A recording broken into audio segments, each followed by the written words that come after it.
agile and flexible in all matters.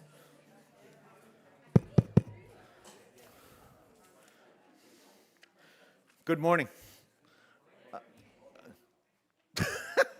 Um, I just want to begin by, again, of course, noting that not only is the conference supported by the American Philosophical Society and the David Center for the American Revolution, which is part of the Philosophical Society, but the conference has also been supported by the NEH, the National Endowment for the Humanities. We're extremely grateful for that support. It allows us to do things that we otherwise might not be able to do and include people we might not be able to include. The David Center, just for a moment, for the American Revolution at the APS supports a number of additional programs and opportunities across the year. Just so you're aware of this, programmatically, we hold a seminar in the fall and spring semesters. It meets online. It's a virtual seminar on Wednesday afternoons.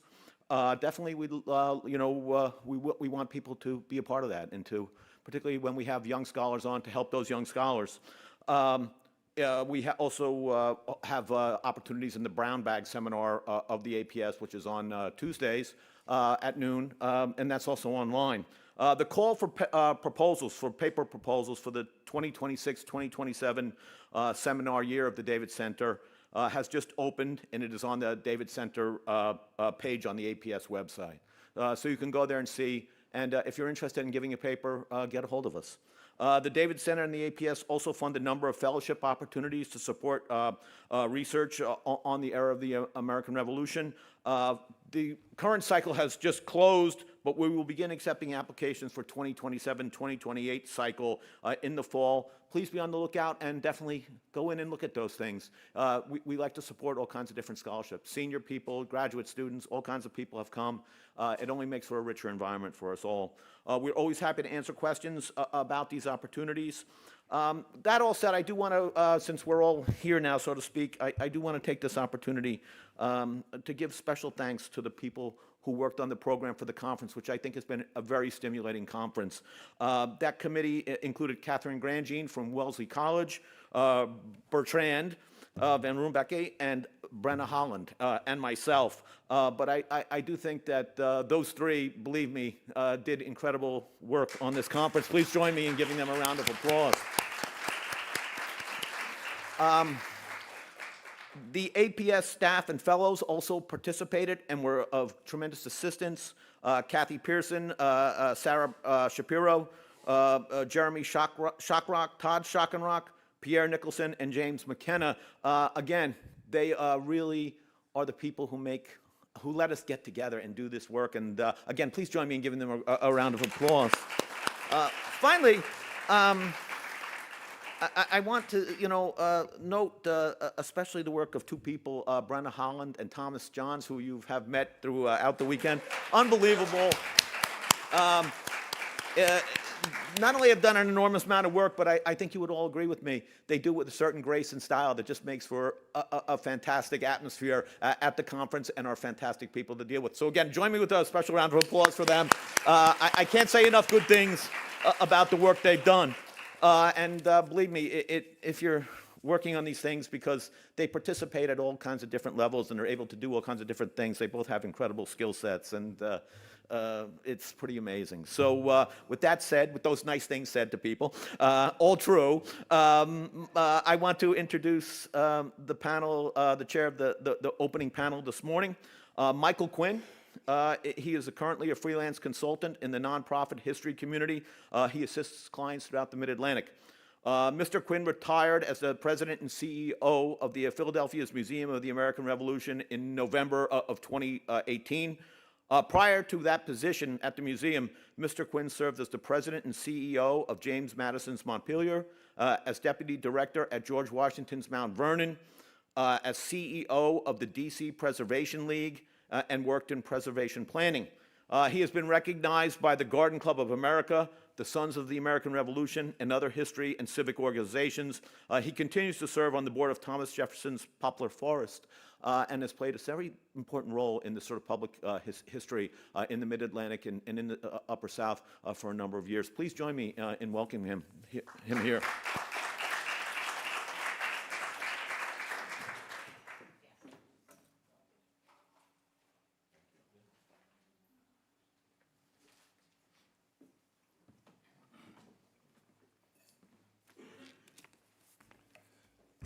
Thank you very much, and what a pleasure to be here back in Philadelphia, especially at the American Philosophical Society, which is such a special institution. And I will start out by saying, at last, an academic conference that includes a session on public history. I think that's wonderful. I can't tell you how many times in my career that I have shared the observation, before there was history, there was storytelling. And of course, I'm doing that to promote myself, but in reality, that is a false dichotomy. All historians are storytellers. We have to figure out how to turn raw facts, fragmentary documents, often contradictory, into an interconnected and meaningful narrative for the public.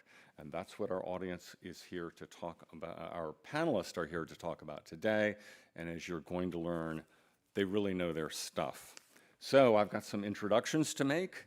Anna Danziger-Halpern is the director of the Jean Margot Reed Center for Women's History at the New York Historical, formerly known as New York Historical Society, where she's been since 2019. She's curated many exhibits there, including a Notorious RBG, and I don't need to give you the subtitle of that one. Title IX, Activism on and Off the Field, the Salem Witch Trials, 200 Years of What Women Wore, and you must go to New York Historical to see her latest exhibit, Revolutionary Women, which just opened. Her research has been published in academic outlets, and since this is a panel on public history, I'll emphasize that her work has been featured in popular media, including the New York Times, PBS NewsHour, and Time. She hasn't strayed far from New York City. She received her doctorate from Columbia. Tessa Bangs, with Anna, is also from New York Historical, where she's the Mellon Foundation Postdoctoral Fellow in Women's History and Public History. She's the co-curator with Anna of the exhibit, of the Revolutionary Women exhibit. She specializes in the history of the book and received her PhD in communications from Columbia and her BA in American Studies from Notre Dame.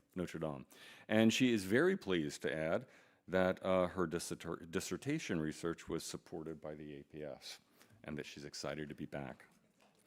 Elizabeth Beth Allen, next, is the curator at Morven Museum and Garden since 2010 and also assumed the duties of deputy director in 2019. And Morven, located in Princeton, was the home of Declaration of Independence signer Richard Stockton, several subsequent Stockton generations, and even a non-Stockton family member governor. In her time at Morven, Beth has mounted over 20 exhibits and published 4 award-winning catalogs, and she's led the research into the lives of people enslaved at Morven and at other Stockton properties. And if you go now, you will see her creativity in Morven's permanent exhibit and in 2 special exhibits, Northern Family Southern Ties, which examines the relationship between wealthy families along the Mason-Dixon line, and 5 Independent Souls, the signers from New Jersey. Beth is a graduate of the College of Holy Cross with her MA from the University of Edinburgh.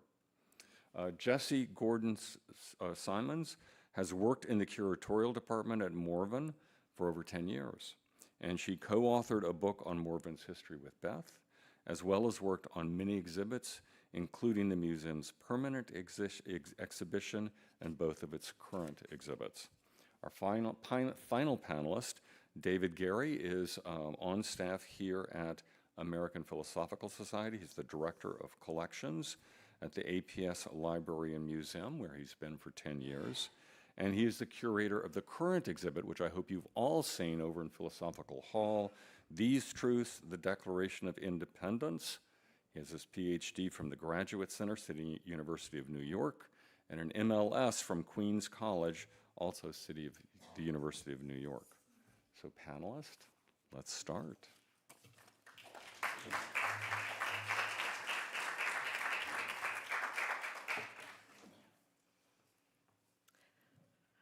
Thank you so much, Michael, and thank you all for having us. We're so grateful to the APS for hosting this incredible conference. As Michael said, we're going to be talking today about our exhibition at the New York Historical, the Center for Women's History's new exhibition, Revolutionary Women, which just opened just over a week ago. Yes. Public history is deeply collaborative, and so we want to also acknowledge that in addition to Tessa and myself, this exhibition, our curatorial team included our other Mellon Fellows, Isabel Held, Lauren Kane, and Rachel Pitkin. And our designers, our incredible design team at New York Historical, are always mutually constitutive parts of the exhibition process. So our designers, Claudia Lynn, Yvonne Skiertik, and Sophia Lynn, we'll talk a little bit about their contributions too. Rather than walking sort of through what our exhibition is like when you walk into our gallery, which we hope you'll join us in our gallery before we close in October, today we want to talk a little bit about our curatorial process and the historiographical arguments that we make and that we hope to make accessible to our visitors. Overall, we use the opportunity of the 250th to conduct new research into our New York Historical's museum and library collections, exploring the tensions and contradictions of women's lived experiences during the Revolutionary period. We highlight how women left undeniable marks on the fight for and against U.S. independence and helped form the new nation, despite being written out of much of the history of this moment.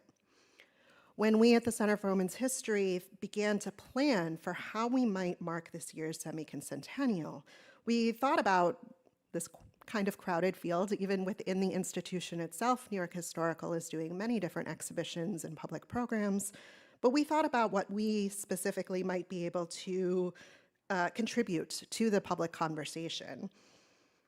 While many are grappling with this founding moment, and our colleagues here on the panel will be talking about this from different perspectives too, we really thought about, as the Center for Women's History, our responsibility to bring the lens of women's history into dialogue.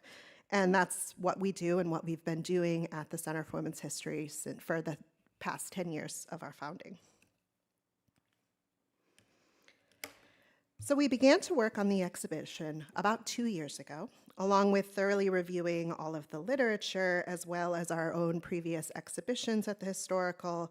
We spent a lot of time in our library, guided by our librarians, and ended up going through just about everything we could from the Revolutionary and founding periods. Women's stories, after all, are often found through traces. Their labor and their lives are noted in the documents and collections centered around their male relatives, especially for women of color. And so it's their absences from the archival record that are often the most conspicuous. And this is a really large topic. We thought a lot about the different ways that we could organize and frame it, and we knew we would have to narrow it down somehow. And so we do that both geographically and temporally by centering on New York City and its environs and focusing on the immediate years before, during, and after the war. New York is an exceptional case in many ways, but it's also a microcosm of many of the tensions that play out throughout the colonies. Our exhibition moves through chronologically, and each of our sections begins with a case study of a single individual whose story broadly encapsulates the themes we emphasize. I'll mention these names now, although we won't go into all of their stories when we move to a more thematic way of talking about what we do. But we talk about Jane Beekman, Deborah Sampson, who's also known as Robert Shurtleff, Molly Brandt, Elizabeth Freeman, and Rebecca Gomez. In addition to traditional wall text, we talk about these case studies with a graphic silhouette created for the exhibition based on the individual in question.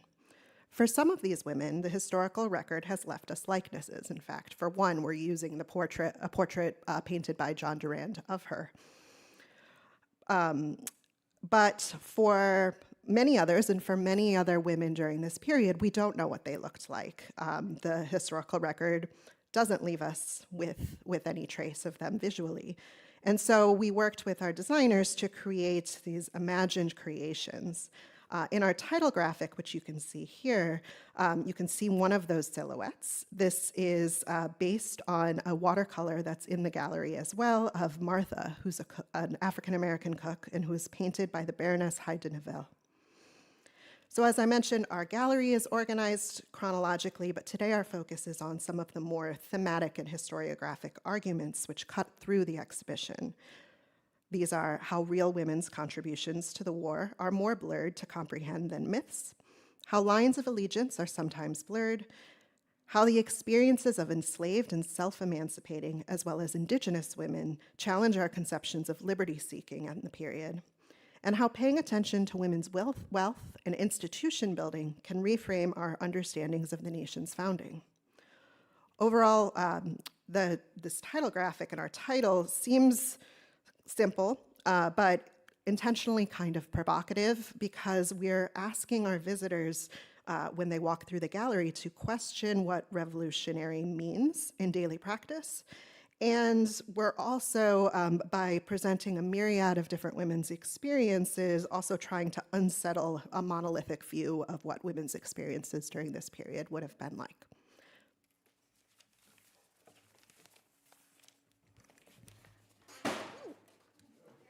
Sorry, dramatically falling off the stage.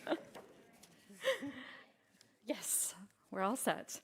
So I'll begin by talking about the first of our main themes that we'll pull out today, which is the question of myth versus allegory. One of the first things that viewers will see when they walk into the gallery is Excelsior, which is a painting right in the middle of this slide. It serves as the precursor to the New York State flag. Some of you who are familiar with the flag might be able to tell. And within this image, two classically portrayed white women stand in as allegories for liberty and justice, respectively.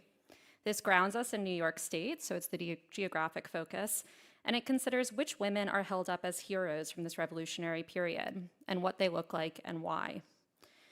Visitors, as they enter, will also see a blown-up lithograph of the legendary Molly Pitcher's exploits at the Battle of Monmouth. That's on the left. This was created for the centennial. Pitcher's story of taking over her husband's cannon as he fell is likely an amalgamation from several women's stories, including Mary Ludwig Hayes, Margaret Corbin, and the like. Together, these images epitomize one of the major themes of our exhibition, of going beyond allegory. Much of what public audiences typically know about women during this period are amalgamations and archetypes, stories of women as legends. This exhibition acknowledges upfront this general perception with the promise of going beyond to uncover real women's lives, divorced from the myths often produced from them. A central case study for this theme is that of Deborah Sampson or Robert Shurtleff, which Isabella Held led the research on within our team. Sampson enlisted in the Patriot Army as Robert Shurtleff, the second time they'd attempted to enlist, the first unsuccessfully under the name Timothy Thayer, and fought for 17 months, injured multiple times.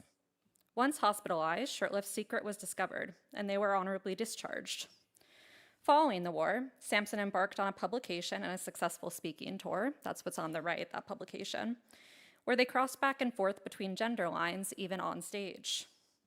We wanted to tell as much of Sampson Shurtleff's story as possible in our exhibition, as it's often reduced down to legend. We relied here on the contemporary scholarship on Sampson/Shurtleff, led by Jen Mannion, who wrote Female Husbands. And on July 7th, Isabel will be in conversation with Jen for a virtual public program, if you're at all interested. This next page shows another of our key themes, blurred lines of allegiance. Another image at the entrance to the exhibition raises a second key historiographical theme, geographical boundaries and their limits. A British military map, that's on the left, from our collections, highlights how New York was important to both Loyalist and Patriot sides. It displays the British view of the city and its surrounding areas, and also lists important early battles, its own timeline. Our accompanying text discusses how maps are powerful tools of dominion, which often obscure how women's stories of movement, exchange, resistance, and survival are central to the events in question. An especially important work that shaped the way we thought about this exhibition was Judith Van Buskirk's great book, Generous Enemies. Van Buskirk demonstrated the, quote, permeability of wartime boundaries and loyalties. And we pulled many archival documents from our own collections and those of our peer institutions to further explore this and how families were split between both sides, as Van Buskirk described, including Sarah Livingston Alexander, who's in the middle here. In Occupy New York, movement was restricted and loyalties were closely watched. Yet different race and class conditions could overcome seemingly fixed boundaries. Livingston Alexander moved within aristocratic circles that connected loyalist and revolutionary leaders. She was the daughter of a signer of the Declaration of Independence, wife of a revolutionary major general on the Patriot side, yet her own daughter was married into a loyalist family in Occupy New York. She would cross back and forth between boundaries and share news across a city divided by war. Family ties could also form across military lines, and this is the story on the right, which is one of Anna's very favorites if you want to ask her about it during Q&A. The love story of Aquila Giles and Elizabeth Shipton was one such story. Aquila was a Patriot soldier who was imprisoned in present-day Brooklyn by the British. He fell in love with Eliza, the niece and ward of Loyalist Colonel William Axtell. The two ultimately eloped to remain together instead of being separated. Their marriage was in part facilitated by another couple who married across these military lines. Our library holds the letters written between the two, including poetry, and that's what's on the screen here. We display one such poem, as well as a writing desk Aquila may have used and gloves that Eliza wore. While the extant record of their covert courtship is extraordinary, their story is not remarkable. Or not unique, I should say, pardon me. Love flourished across lines of allegiance throughout the warring colonies. Their wedding, in fact, was witnessed by Abigail Lefferts Lloyd, who had similarly run away from her family home in Flatbush to marry a Patriot soldier. Another way that we show the permeability of boundaries is through the stories of self-emancipating people. And this is also a major tension in revolutionary conceptions of liberty that we hope our visitors walk away with, which is the continuation of slavery during the revolutionary struggle and beyond. Although the Dunmore Proclamation and later Phillipsburg Proclamation did not specifically pertain to enslaved women, Loyalist New York City became a major destination for Black women self-emancipating. And though the city was itself still home to both slave owners and slave catchers, patriot and loyalist alike. Our pre-doc, Lauren Kane, led much of this research, looking into runaway advertisements, which we read as testaments to Black women's agency and their liberty seeking. We feature a selection, as you can see here on the right side of the screen, which show how several women were escaping. Some fled with children with them or fled while pregnant. To avoid recapture, women often assumed new identities and altered their appearances. Lauren also used one of the ads in a bill of sale that she traced, which was from the same enslaver and same woman's name, to tell the story of Betty, a woman who was sold to William Tongue in 1776, and her story highlights how perilous freedom could be. And you can see that bill of sale is sort of in the middle there on the left side. She first was purchased in 1776, and then we see she escapes about 15 days later when he posts an ad for her, and then she's repurchased again, and the bill of sale on the back has another record of her sale. So these documents together show the bravery, strategy, and survival that women's effected as they fought for their liberty and that of their loved ones, but also leave so much unsaid and open questions for our visitors to wonder about their lives. We also, in the exhibition, highlight the story of Elizabeth Freeman, known for her contributions in Massachusetts with the case of Bromberg and Betts versus Ashley, which was also used by abolitionists, but she was born in New York, so we tell her story. We also, in the exhibition, center Indigenous women's stories to help us probe the contradictions of revolutionary liberty. Native nations' fight for their survival are integral to stories of the conflict's origins and the war itself and aftermath, even as they're undertold, with women's roles even less examined often, at least in public realms. Rachel Pitkin led this research for our team. We ground our section on loyalism in the story of Molly Brant, a key Haudenosaunee diplomat who allied with the British leading up to and during the Revolution, believing that it offered the best chance to protect her people from colonial expansion. She held a unique cross-cultural role in both Mohawk and British societies, although her independent power as a mediator and advisor is often overlooked or attributed to her brother Joseph or to her husband, Sir William Johnson. She was, in some contradictory ways, though, recognized by Patriot authorities for the influence she carried when she was violently forced off of her land in the fall of 1777. And we feature in the exhibition the pension that the British recommended for her wartime service after the war, which you can see in the bottom of the left-hand side. I'll speed up a bit at this point, but just to get to one final theme that we wanted to highlight today that goes throughout our exhibition, and that's women's economic might. Here we have portraits of two Beekmans. On the left is Jane Beekman, who Anna mentioned earlier.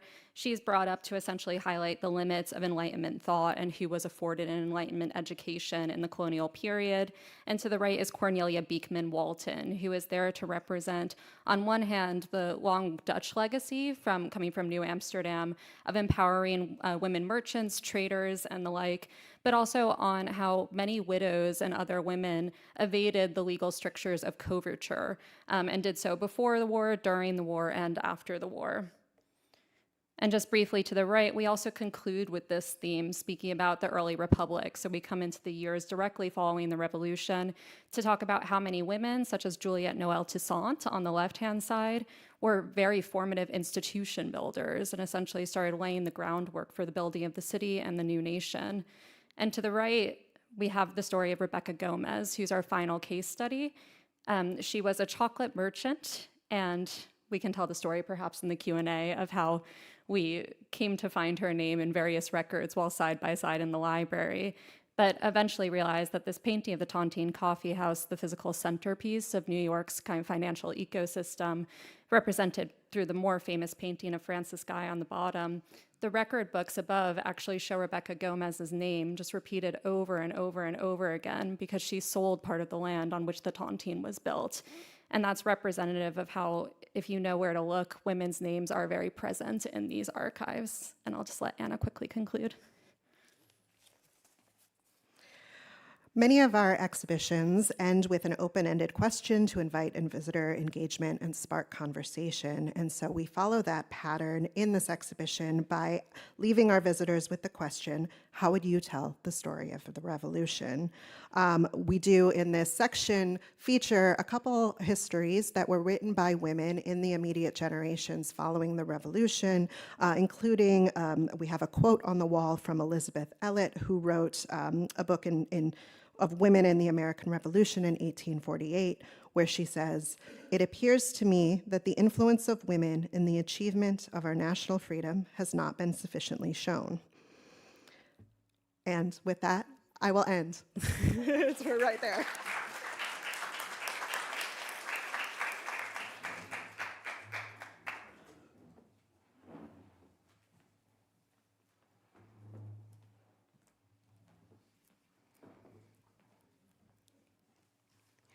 Good morning. Thanks so much for having us. For those of us who don't know, we're going to be talking about Morven, and Morven was the home of Richard Stockton, one of New Jersey's 5 delegates to vote for independence. Our paper, Morven, A Household on the Brink of Revolution, zooms into a matrimonial moment in January 1776 and uses it as a jumping off point to consider what the Declaration meant for people living in one household. Public history sites like Morven can bring to life specific stories of individuals for whom the events of 1776 were different depending on race, age, and sex. While our paper doesn't specifically focus on our newest exhibit, 5 Independent Souls, the Signers from New Jersey, the themes and the people coincide significantly. After reading the fantastic papers of our co-panelists at New York Historical and the APS, we decided to include a bit more of our current exhibition in this presentation. I think you'll see some close parallels, even starting with just the silhouettes in our logo. Our exhibition is on view through January and features almost 100 loans, including some from the APS Museum and Library. that's a lot of loans and that's a lot of lenders, and Jessie here is our registrar, so she's had a bear of a year getting all of these things safely to and from Morven. We've included many of these loans in this presentation, and you'll see we've marked them with an asterisk so you can tell what you can come see, hopefully entice you to visit. Okay, so the marriage we're talking about is that of Julia Stockton and Benjamin Rush, which brought together 3 future signers of the Declaration of Independence under one roof in Princeton, New Jersey. The groom, the minister, and the father of the bride could not have guessed that in less than 6 months they would each vote to declare independence from England. 16-year-old Julia Stockton and 30-year-old Dr. Benjamin Rush were married by Reverend John Witherspoon at the home of her parents, Richard and Annis Boudinot Stockton. Enslaved men, women, and children who made life at Morven comfortable for their white enslavers would have been essential to this day's event, including 10-year-old Marcus Marsh, whose future would closely intertwine with that of the bride and groom. 150 years later, in 1926, a Stockton descendant produced a silent movie depicting this 1776 wedding. Filmed at Morven, Helen Hamilton Stockton enlisted her grandchildren and great-nieces and nephews to serve as actors. One child in blackface plays the role of quote-unquote a Negro mammy who helps Julia dress for her wedding. Included as racist tropes rather than as specific named individuals, Helen's inclusion of children in blackface is a stark reminder of the racist views that continue to permeate America. Sesquicentennial celebrations romanticize the nation's founding, yet of course for many, the U.S. had yet to deliver on the ideals put forth by the Declaration. From the vantage point of this year's anniversary, we hope to provide an examination that considers not just the signers themselves, but their full household, wives, children, and the people they enslaved. And so now I'm going to hand it over to Jessie to tell you a little bit about our bride and groom.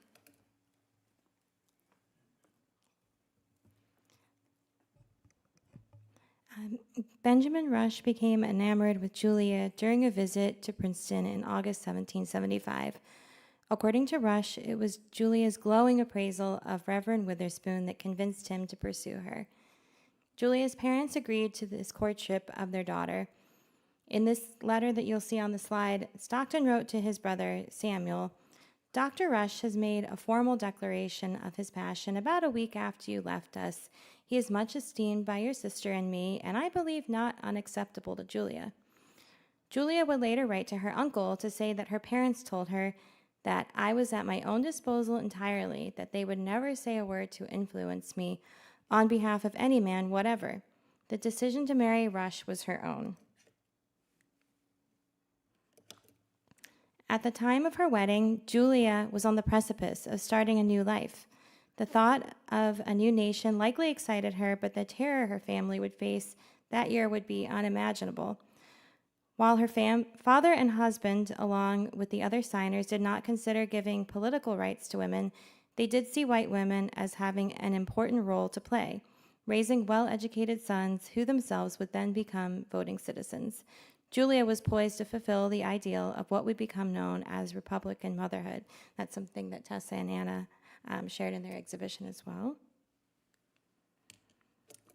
Personal letters from Benjamin Rush show that he believed that he would be the one to guide his new wife's continuing education.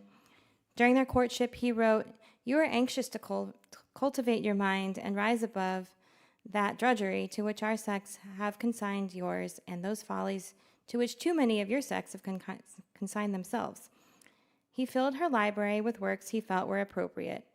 Julia proved herself to be an active supporter of the patriot cause.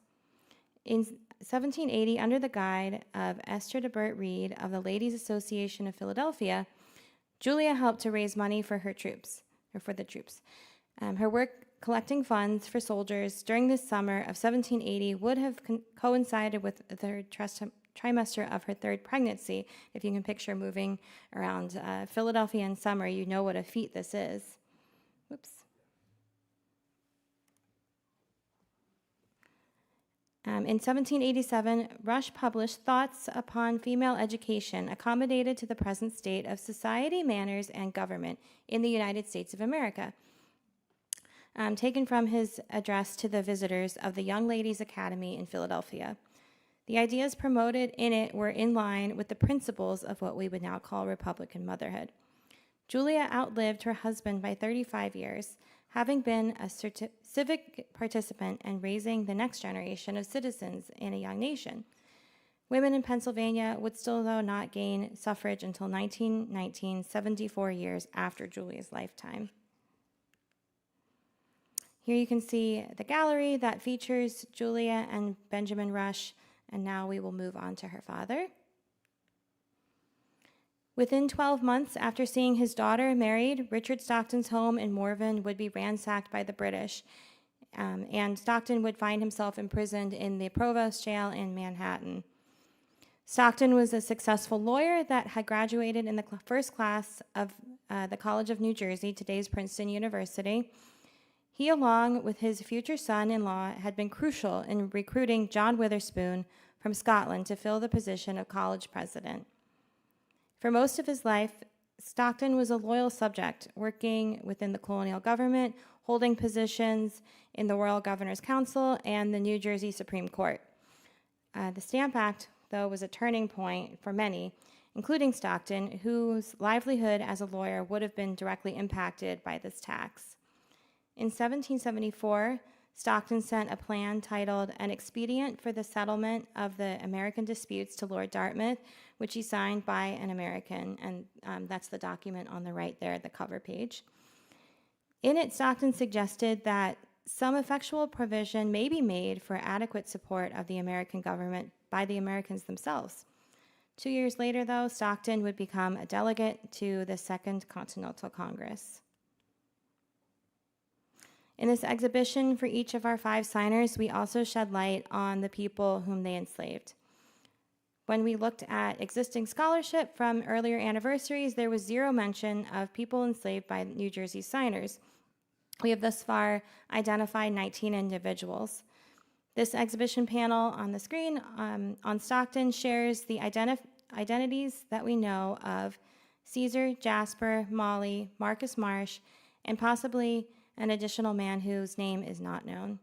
Stockton's will show that he broke a promise of freedom to those he enslaved, leaving the decision to his widow Annis, dependent on their conduct and loyalty to her. This reveals Stockton's view that Black people were not born with the unalienable right of liberty, but rather had to earn it.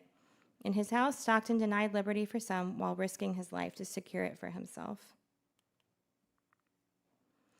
Annis Boudinot, whose painting you can see here, grew up in Philadelphia next door to Benjamin and Deborah Franklin.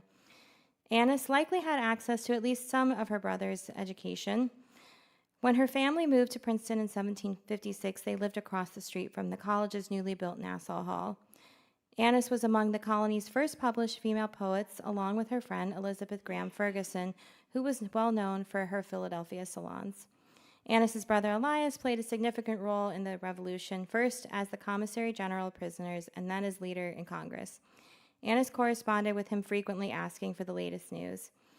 She followed the war closely, writing and publishing poems commemorating victories and deaths. What promise did the ideals of the Revolution hold for her? In a letter to her brother, she wrote, "Though a female, I was born a patriot and can't help it if I would."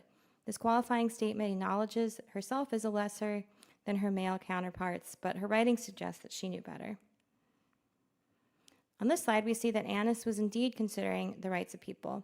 On the left is a letter to Julia encouraging a dialogue on Mary Wollstonecraft's A Vindication of the Rights of Woman, which Annis had just read. In the excerpt above, she says, or on the screen, she says, "I am much pleased with her strength of reasoning and her sentiment in general," but she also had criticism, which she writes in the letter. Conversely, no writings on Annis's views on the rights of enslaved people survive. However, an incredible letter written in 1793, excerpted here on the right, imparts the surprising fact that Annis served as Marcus's wet nurse. The fate of his mother was unknown. Annis wrote that she brought him up almost as my own son, and that she will write to Marcus by the first private opportunity, implying that he could read and write. Unfortunately, no letters of his survive, so Marcus's feelings on his relationship with Annis are unknown. And now Beth will conclude with more about Marcus Marsh.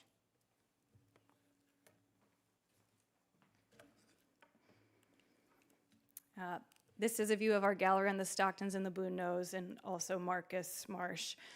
Marsh was almost 11 years old when the wedding at Morven took place. We have no record of his experiences that eventful year. We ask our visitors to consider what conversations around liberty, freedom, and equality might he have heard or been a part of at Morven in those spring and summer months. What did Princeton's enslaved population make of the calls for liberty coming from Reverend Witherspoon's pulpit? And where was he during the British occupation of Princeton? As Jesse mentioned, Stockton's will empowered Annis to manumit the people they enslaved at Morven. Marcus Marsh is the only known instance of her doing so. While it must have occurred after her husband's death in 1781, the exact date is unknown. However, he appears to be free by the 1790s and employed by Benjamin Rush. When yellow fever descended on Philadelphia in the summer of 1793, Marsh decided to remain and assist Rush with his rapidly growing number of patients. Marsh appears in at least 13 glowing letters, like the one excerpted here, between August and November of that year. Written from Benjamin to Julia, who had fled to Morven, the letters provide the most consistent mentions of Marcus during his lifetime. They follow him through the early days of the epidemic, during which time he does, quote, 100 different things, contracts and recovers from the disease himself, and nurses Rush. Marcus's resolution to remain in Philadelphia and aid Rush put him in the center of the now well-studied debate around race, public health, immunity, and bravery that unfolded over the next 3 months. Dr. Rush believed that those of African descent were immune to the disease and appealed to Black leaders to encourage Black Philadelphians to volunteer their services, particularly as nurses. Rush's relationship with leaders Absalom Jones and Richard Allen is well documented and had often led Jesse and I to think about Marsh's presence on the edges of these relationships. However, a closer look at one letter places him alongside another member of the African Society. In this letter, Rush is writing to his sister, he's writing to Julia about the death of his sister, and he says, "She was buried this evening in Dr. Sproat's churchyard. Marcus, Peter, with, I believe, Billy Gray, followed the hearse to the grave. As we'll see, William Gray is more of a direct link to Marcus and the free Black community." The ad on the left shows the response of the African Society to Dr. Rush's appeal for help from the Black Philadelphians. William Gray is mentioned by name alongside Absalom Jones as a point of contact for those who wish to volunteer as nurses. Time doesn't allow us to delve into the heroic efforts of Philadelphia's Black nurses that took place that fall. However, Gray, Jones, and Allen were praised by name in Matthew Carey's A Short Account of the Malignant Fever. That's in the middle there. Carey's account also accused Black nurses of stealing from the sick and charging extortive fees, to which Jones and Allen responded with their famous own narrative. Although he's not mentioned by name, it is tantalizing to think that Marcus must have been privy to and likely part of the conversations between Rush, Allen, Jones, and Gray during Philadelphia's greatest plague. In the ensuing years, Philadelphia directories show that Marsh was no longer living with the Rushes. He is listed just 2 blocks from the Delaware River on and near Spruce Street in the years 1795, 96, and 97. All 3 list him as a mariner, and the 1795 volume also annotates him as African. Our trail for Marcus runs cold after 1798. That March, a 62-year-old Annis Boudinot Stockton wrote the incredible document on the right. It is a record of Marcus's manumission to be used as a proof of citizenship in his application for a seaman's certificate in the port of Philadelphia. Could it signal a life lived at sea farther away from his Philadelphia circle? And we've been looking for Marcus Marsh for like 16 years now, and we just hoped maybe if we say his name out here in Philadelphia, he'll show himself, or if people have any suggestions, we're very happy to hear them of where else should we be looking. Marcus, more than any other person in this paper, experienced the greatest shift in rights during his lifetime.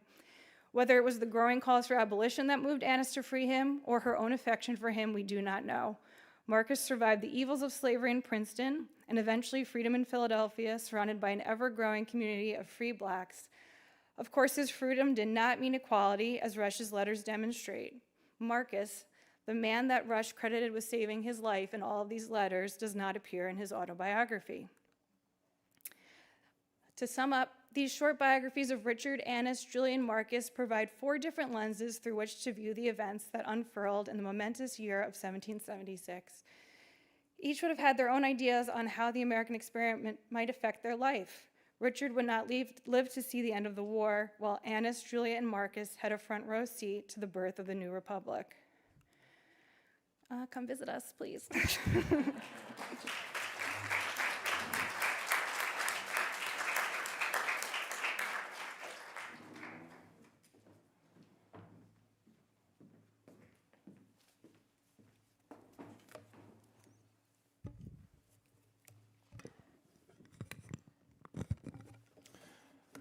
Good morning, everyone. Glad to be here. Thank you for being here, and for listening to a story of an unknown patch of grass, a wooden platform that doesn't exist now, and a story that may never be confirmed. But I promise there will be a payoff in the end. So I'm not going to start. I'm not going to start this talk in the 18th century. I'm going to start about a few months ago on March 9th, 2026. If you were walking through Independence Hall, you would have seen something that looked a little strange. People slowly walking a radar unit back and forth across the grass, adjusting antennas and watching laptop screens. That was a 3D ground-penetrating radar survey that I was involved with, and it was looking for traces of a structure that has been gone for more than 2 centuries. The 1769 observatory built by the American Philosophical Society in the State House yard to observe the transit of Venus. Give it a little bit more here. Well, back here. There's us working with the 3Ds, and there's me looking appropriately excited because it was long work to get the permit to do this work. So it was really wonderful, and it was a great day for us. I should just say that this was done with some really good partners. Debbie Miller at the park helped us. Kate McKinley was the geophysicist who brought the radar equipment, which was donated by her company to let us come and use without any charge, which was wonderful. And then Todd Babcock, who's the author of a really important article. He's a surveyor, and he was his article was the one that sort of sparked this, and I'll talk about it a little bit more in a minute. Forward here. Yeah. So in particular, we are hoping to find evidence of a small brick foundation and a buried post that once helped stabilize a clock used for astronomical observations. That sounds like a very specific thing to hunt for, but the search matters because that little brick feature might mark the footprint of the structure that sits at the crossroads of 2 of the biggest stories in American history, the rise of American science and the public life of the Declaration of Independence. For almost 200 years, various stakeholders have repeated the claim that the first public reading of the Declaration in Philadelphia on July 8, 1776, happened from the observatory platform. The deeper you look into this evidence, the more complicated that claim becomes. And that complication is actually the most interesting part of the story. And before I get on to a little bit more here, I just want to so the ground radar penetration project was looking at the area there in the map that's circled, closer to 6th Street, south of the State House or Independence Hall today. And over here, I hope all of you would take a look at this article. Todd was here on jury duty in 2004 and found out about this story, and he's been working on it ever since. He got this article published. He went through all of the survey data from the 3 places where observations were taken by the APS, as well as the Mason-Dixon data that was out there. And he triangulated all of it with his partner and came up with the spot down at the bottom. If you see below the red line, there's a sort of gray square. That's where he thought it was at first. And in the last year or 2, he's found actually a sales document that helped him get more specific. So that's why we went a little bit further. So one of the sites that he was using was the most furthest south house in Philadelphia. That was what some of the Mason-Dixon line and the observers were using at this time. So he found out that house was actually 2 blocks to the east than he thought, and that changed where we wanted to do our looking. So he's been a wonderful partner on this, and he did a lot of yeoman's work to help us figure out at least a place to start thinking about. So just let me rewind a little bit though. And I'm going to set the stage up here. Before it was ever connected to the Declaration, though, the observatory had an entirely different purpose than speeches. In the late 1760s, natural philosophers in Philadelphia, what we would now call scientists, were excited about a rare event that would take place on June 3rd, 1769. This was an international enlightenment project, and Philadelphia scientists wanted to be a part of it. And here's how they contributed to that project. 2 rival scientific societies in the city were in the process of merging into what is now known as the American Philosophical Society. They joined forces secured support from the Pennsylvania colonial government, and hired a master builder named James Pearson to construct a wooden observatory platform in the State House yard, what we now call Independence Hall. On June 3rd, 1769, observers like David Rittenhouse, John Ewing, William Smith, Owen Biddle used this platform and other sites in the region to watch Venus cross the face of the sun.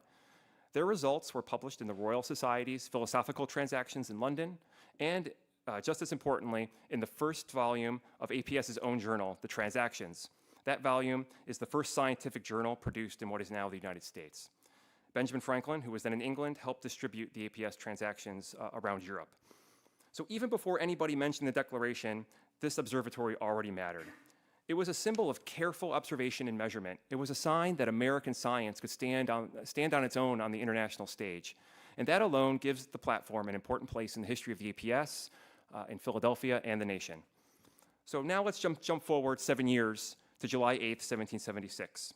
On that day, a crowd gathered in the State House yard to hear the document read aloud by Colonel John Nixon, who stood before them with a printed broadside copy of the Declaration, just like one of the ones you can see in the exhibition across the street, and publicly proclaimed those now famous words for the first time.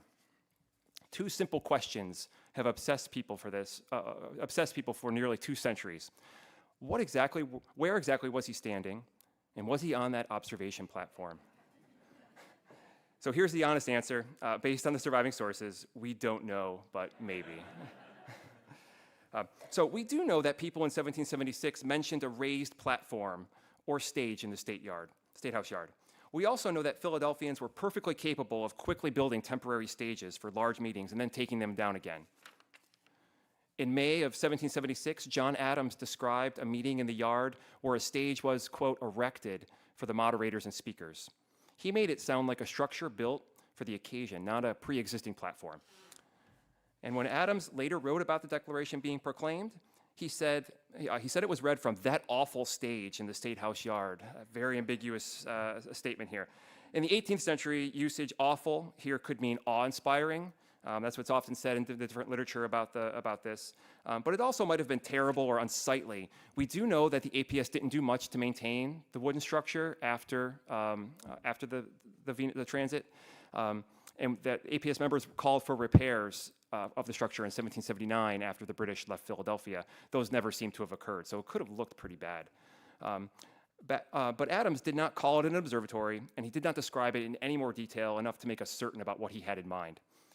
A German-language newspaper, the Pennsylvanischer Staatsbote, reported that the Declaration should be read from a, quote, raised stage in translation. I talked to many German speakers who helped me translate the passage. They said it could also be a raised platform and a raised scaffold. And again, this confirms that there's a platform of some sort that they were talking from, but it does not tell us what that stage was. Was it a pre-existing observatory or a temporary scaffold built for just that event? Other witnesses who remembered the reading or claimed to have been there, Deborah Norris Logan, Christopher Marshall, James Fortin, they do not mention the observatory at all. So taken together, these sources leave us with the observatory as a possibility, but they fall short of proof. The safest thing we can say is that the observatory might have been used as a stage, but we can't say it definitely was. Go forward a little bit here. So how did we get from the maybe to a tradition that many people feel is already settled fact? To answer that, we have to move into the 19th century and into the world of memory and myth. In 1830, a Philadelphia antiquarian named John Fanning Watson published his Annals of Philadelphia. Watson was a tireless collector of stories. He interviewed elderly Philadelphians, gathered oral histories, combed through manuscripts and printed materials, and brought all those sources together for a broad audience, just in time before the information was going to go into oblivion. And in 1830, he simply noted that there was a public call for people to hear the Declaration in the State House yard. But Watson shifted his story in Historic Tales of Olden Time in 1833. This was a book that was an adaptation of the Annals for families and school children. And in this version, he mentioned that Captain John Hopkins of the Navy, which is entirely not true at all, read the Declaration. That didn't happen. That was John Nixon. So this already makes Watson a problematic source of evidence. But he did note that Hopkins stood upon a small observatory that was supposed to be the same erected there to observe the transit of Venus in 1769. So he's even questioning himself. Note that word, supposed. The last signer of the Declaration, Charles Carroll of Carrollton, died in 1832. Maybe that could have sparked this change. I can't understand where he got this from at all, though, unfortunately. Watson gave more detail in the second edition of the Annals in 1844, when he attributed the story to an anonymous elderly gentleman. And that's how this anecdote gets into the historical record today. Watson's books were widely popular, widely reprinted, and later writers picked up the story and treated it as if it was firm evidence, and that's how it gets spread even more further. So by the time of the centennial in 1876, Frank Edding, who was the head of the history department of the Centennial Exhibition, he weaves the observation platform into a larger story that casts Independence Square as a sacred national ground. It's a sort of a pillar of what his argument is. And in that story, the observatory becomes a perfect stage where science and independence meet. Edding even claimed during repairs for a sewer line in the yard that the exposed bricks were remaining remnants of the observatory in 1874, and this has been shown to not be true at all. Well, he was very excited about it. But his claim added another level of confidence to the story for people who wanted to believe it. What we see here is not a conspiracy to deceive. It's a pattern that's very common in public history. It's a vivid story that gets attached to a place. It answers a question that people are asking, and it's repeated in books, tours, speeches, commemorations. And over time, it starts to feel like real evidence. But now I want to pause and ask, why did this particular story stick so powerfully? One answer is that it's just a brilliant narrative. It takes two separate historical threads, the history of science and the history of the American Revolution, and ties them together into one image. In this version of the story, the same platform that helped measure the distance between the Earth and the Sun also became the place where the Declaration's self-evident truths were proclaimed. Those truths, in the language of the 18th century, are framed as truths of nature, accessible to reason. So the observatory becomes a kind of bridge between observing the heavens and declaring political principles. It's hard not to like that image. It's hard to give it up. And another answer is that the story works extremely well for institutions. It's very flattering. For the American Philosophical Society, it suggests a direct architectural connection between the Society's early scientific projects and the founding of the United States. So if you've walked through the exhibition across the street, we have a platform that's in there gesturing toward the story. We were going to make it much more of a central aspect of the exhibition, but when we couldn't get this pinned down as much as we wanted to, we moved on and just made it more of a gesture. So this is a story that APS has been talking about for a very long time, and it's very good for us. But is it really true? We're going to try to keep figuring it out. So for Philadelphia, it enriches the square by adding another layer of symbolic meaning. For the nation, it reinforces a sense that the American founding was grounded not just in politics, but Enlightenment reason. The observatory story is also a very good example of what scholars call invented traditions. It takes a real structure, a real scientific achievement, a real public reading, and a set of vague descriptions of a stage, and it braids them together into a tradition that is satisfying and meaningful, even though the evidence doesn't quite seal the deal. There's one more ingredient, and that is the role of archaeology and the unsolved mystery. Over the past 150 years, people have tried to find physical evidence of the observatory in the ground. There was Edding's excavations in the 1870s, there were trenches dug in 1914 and 1915, archaeological efforts from the 1950s to the 1970s in the park were very extensive by the park itself. None of these efforts definitively located the observatory. And so you might expect that repeated failure would weaken the story, but that's not the case at all. It made it much stronger. The missing observatory became one of the last puzzles of Independence Square, one of its last mysteries. It's exciting to think that we can still discover something in a place that has been studied in such an extreme way. So the absence of proof turned into a kind of invitation. Maybe the next generation will be the one that finally finds it.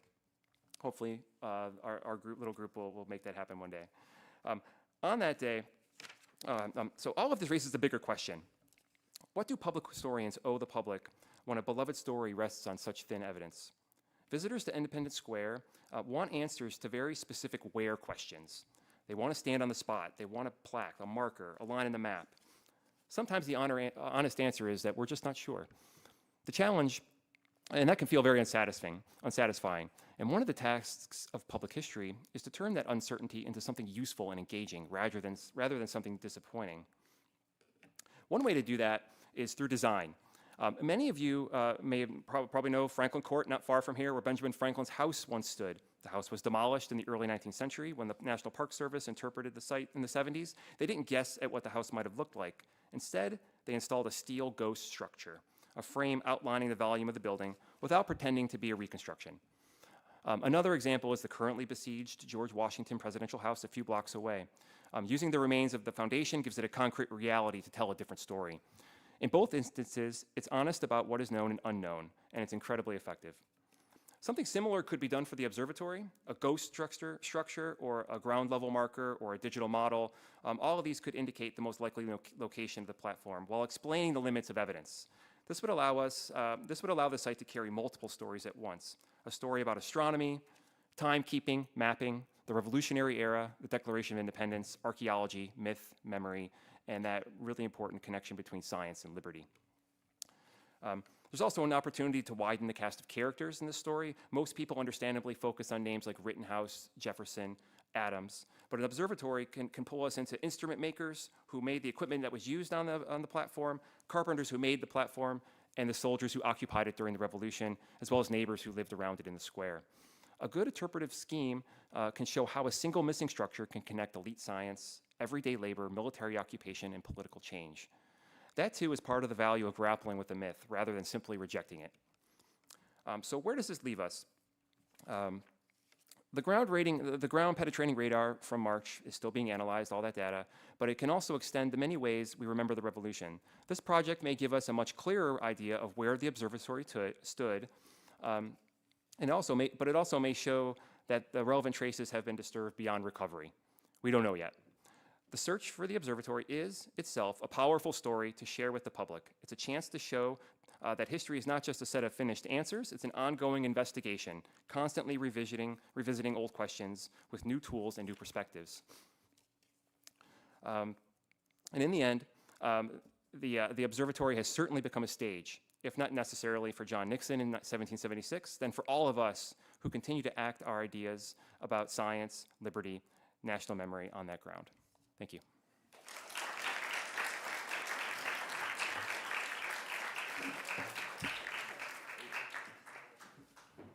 I'll make just a few comments, and then we're going to open it up to the public. Firstly, I just think it's extraordinary, the research and work and thought that all of you have done, and it is just incredible to sort of lift the curtain and let us see the work that goes behind creating these public stories. It's just wonderful. There's another, and of course, what you're hearing is what goes into good storytelling. There's another observation that I rarely cited, but I'll share it now, and this is by a British pundit of the 19th century. God cannot alter the past, but historians can. And I think what you've seen today is the tension between great storytelling and yet not altering the past. The incredible work that goes into sorting through the invented traditions, the amalgamations of events, the fragmentary history, the absence of data to find a story that is meaningful and reflects real history. It's just extraordinary that these people have done it. I know it's the work of all historians, but it's so wonderful to see those people involved in really bringing history to the public and sharing the knowledge and history of our nation with people of all walks of life. So again, thank you all for your work. And I'm now going to open it to the public. Brenna has a microphone. Please speak into the microphone so everyone can hear you. Thank you all. Let me cut to the chase, and Dave was sort of speaking about this. I think the Trump administration and their allies want to make us believe that Americans don't have the stomach for hard histories, and I just don't think that's true. So I was wondering, and Dave was sort of speaking to audience at the end of his remarks, if you could all reflect a little on your engagements with your audiences. What are their reactions? How, in some cases, maybe are you sharing authority? Because I think among many things that 250 authors, it also offers public historians in general, sort of a data gathering moment, right? Where you can listen to what are the types of stories that audiences want to hear, especially in such a politically charged and fractured moment. So yeah, any reflections on audience would be welcome. Thank you so much. At Morven, I've been there 16 years, but it was only in really 2018 that we actively started interpreting the lives of enslaved people at Morven. And there was a lot of pearl clutching and what's going to happen if we do this. And we had a very strong director at that point who really gave Jesse and I the ability to do it and to do it the right way. And we tell our tours now, I mean, maybe we had 6 complaints in the first year. And you get complaints all the time about other stuff. But I think what we see now when we give tours is if you're not doing it, people know you're doing it wrong. I mean, especially young visitors are sniffing it out. They are not content with kind of a basic nostalgic telling, and they're going to ask you the questions anyway, as they should. So we really go into some pretty heavy stuff. We have a 3rd generation at Morven who is key to the American Colonization Society, and our visitors usually haven't heard about it, but that's what we get the most questions on when we start talking about it. So I think the visitors can handle it and want to handle it. Yeah, the first thing I thought about is the many, many conversations that we have as curators with our director of press relations about how to sidestep questions about current events, because that's something that we have to do a lot. But it always comes back to what for us is that what we are doing is presenting history, which sometimes is a little bit like the lines are blurry. A lot of our exhibitions, not this one, which is very firmly in the revolutionary period, but a lot of our exhibitions that I've worked on come up through the present. And so to be like, we're not making any comments about contemporary, right, it's a little facetious. But we always come back to, we are talking about historical events and we are presenting these stories of histories. We are putting, these are not our arguments, but we're highlighting the historical actors in the past. And I think we didn't write this in our paper, but another kind of historiographical argument of revolutionary women is actually about how you do historical research. And so I think that that's kind of one of the arguments that we're putting out right now in this moment is, you can find women's history when you look for it and when you ask those archives that are not cataloged to highlight their stories. And our catalogs go back from 1804. The people were definitely not thinking about highlighting women's voices then. But we have really large in graphics where we've then highlighted women's names in pink. So it's like you see it, they're there. There's those women were getting paid for being hospital matrons, right? It's questioning. So that's sort of what we're doing to bring that meta argument into the moment. Hi, my question's about sex and sexuality. So I think especially for those of you presenting on women's history, this is a great opportunity, right, to think about sex and sexuality because it's often in the historiography so well linked. But then it also makes me think that's also raises questions, right, about then associating women. But I mean, so many of these stories, Molly Brandt, some of the others, it is so much connected to their sex and sexuality. So just sort of wanted you to think about that, how you, in approaching presenting women in this era, how you think about sex.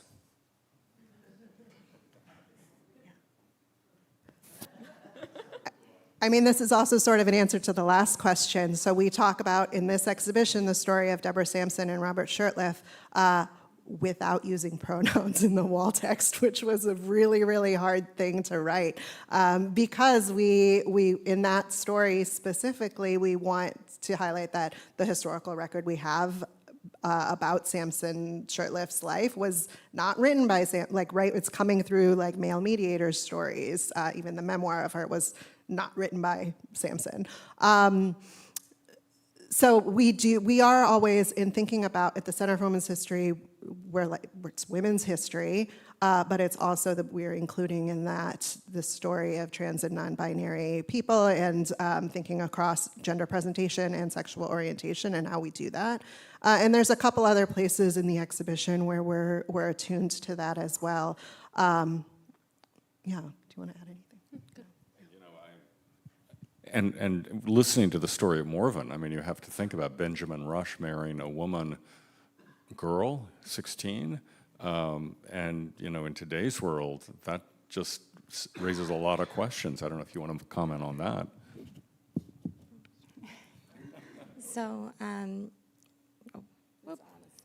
it. So we were looking at the letters between Benjamin Rush and Julia, which was very interesting because he does write to her quite a bit, and we kind of thought about, what would that be like at the time? And of course, we're diving into that matrimonial moment, and looking at the relationship between Julia and Annis. We did really enjoy reading about the strong bond that Annis would have had with Julia. And I think something that we touch on a lot in Morven, being a home, as well as a museum, is the idea of motherhood. We bring that into a lot of our work, whether it's looking at the 5 signers and looking at their wives. A lot of the signers, we don't actually know very much about their wives. Only 2 of the wives have portraits of them. The rest of them, we actually don't know what they look like. But we also look at that in our permanent exhibition as well, and try to tie that idea of motherhood and working in a home, and what would that be like for all walks of life, whether it's Annis, who was Richard Stockton's wife and celebrated female poet, writing letters to George Washington and other people in the Continental Congress, and on the other side, looking at people that Stockton's enslaved, and thinking about women as mothers, as well as, what would it mean to have someone claim your baby as their own and claim your baby as property. So we take a look at it at different angles. Dave, during the ground surveys, did you find anything unexpected? So we just got the data processed end of last week. So they did find several places that are very promising. So the issue is, they have to sort of sort through, are they utility lines, are they roots, this and that. But there's actually a squared-shaped little space that they're thinking might be a useful place to dig into. The only thing is we need to get permission from the park. There's a very large radar project also taking place at Washington Square right now, searching for the Potter Fields. That's going to be a long process for them. So getting back to this will take some time, but there are definitely some options for us to work with. And we found very recently we found an early, like a 1961 archaeological paper or a batch of data that the park had. And in that data, it talks about some certain types of rocks that the archaeologist at the park thinks, this might have been connected to the observatory in the same area where the ground radar is. So stay tuned. I think that we're going to try to make it happen, but I can't promise it, and I hope it happens, though. Yeah. Great presentation. It occurs to me listening to you that at that time, the education of women was not something that could be taken for granted, and that the women we're hearing from are women who are literate and numerate and actually well-educated for those times. And of course, we've heard about Dr. Benjamin Rush lecturing a women's academy on the education of women. And up in New York, of course, some of the women you are describing and talking about would have been educated, I assume, but some would not have. Could you talk for a few minutes about how attitudes toward women's education are manifesting themselves at that time, and how the whole argument about whether women should be educated or not, which really is a huge issue for that time, is evolving as you're seeing it in your research? Thank you very much for that question, and the opportunity to return to Jane Beekman, who we flew through past in the exhibition.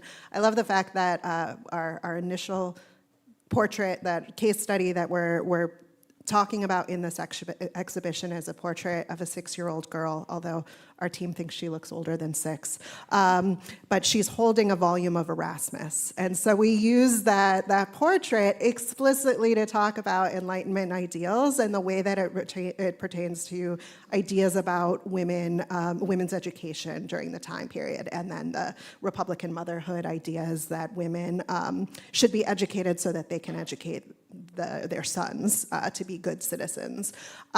So we use that portrait to talk about those views and the contradictions of those. We also talk about how the Beekmans were enslavers. So it's again this universality of Enlightenment ideals and learning, but in very, very limited ways. But then we balance that, right? We're not only talking about the Beekmans and the Alexanders and the merchant elites of the story. Sometimes when you have 15 minutes to talk, we can't tell you about all the different stories, but I think the women whose names are on the documents throughout that, or sometimes that's all we know about them are their names, or their stories are just as important. So working class women whose names are on passes that allow them to bring corn and wheat to and from New Jersey and New York across military lines, right? Those are more working class women, or the women whose names are in runaway ads, right? Those stories are given just as much weight within the gallery as the women in the portraits who had that educational opportunities, however conscripted.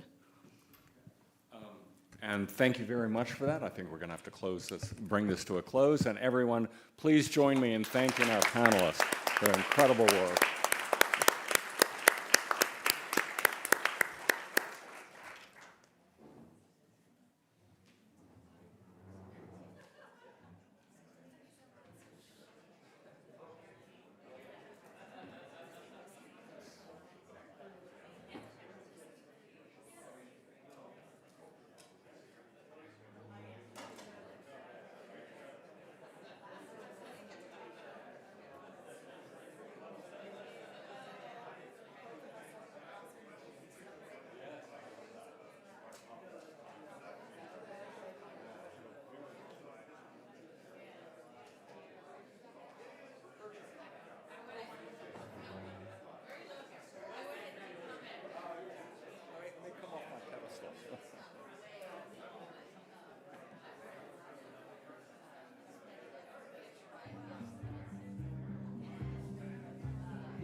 We are ready for the final panel. Yes. Your bacon-fueled conversation must come to an end now. You know,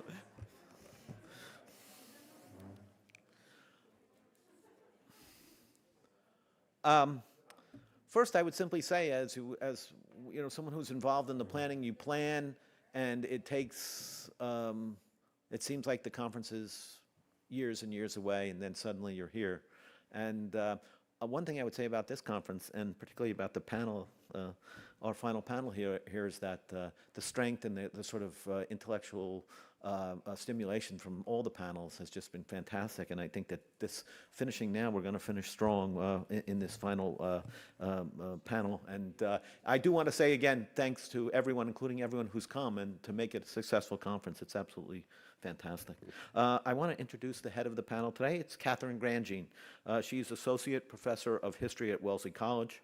Her research explores early American and Native American history, environmental history, the American Revolution, and roots of violence in American history and society. Her first book, American Passages, The Communication Frontier in Early New England, was published by Harvard University Press in 2015. She has been the recipient of several major research fellowships from the National Endowment for the Humanities, the American Antiquarian Society, and the American Council of Learned Societies, among others. Her new book, Kingdom of Devils, A Tale of Murder in the Shadow of the American Revolution, recovers a long-forgotten series of murders in Kentucky and Tennessee in the 1790s as a window into the hidden legacies of the American Revolution. I have seen pieces of this book. I've heard quite a bit about it. I urge you all to read it. It's absolutely fabulous. Really, it really is. It will be published. It will be published. I know. It will be published by Random House this Tuesday. In the regular conference. Yeah, absolutely fantastic. But get it, it's incredibly readable, incredibly well written. With that, let me turn the conference over to Kate, or the panel over to Kate, not the conference. Thank you so much, Brendan, and thank you all for being here and being part of this conference. And thank you for staying to the bitter end. The title of this panel is The Problems of Peace.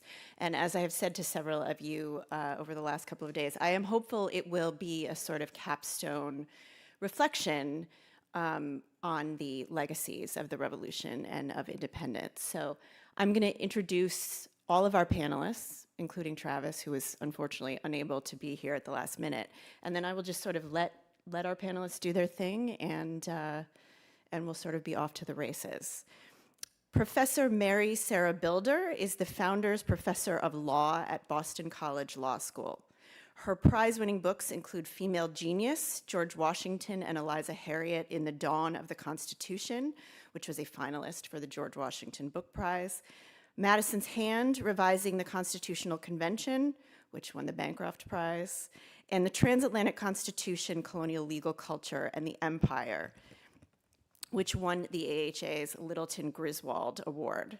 She has taught property, American legal and constitutional history, and trusts and estates at Boston College since 1994, a graduate of the University of Wisconsin-Madison, Harvard Law School, and Harvard University in the history of American civilization and American studies.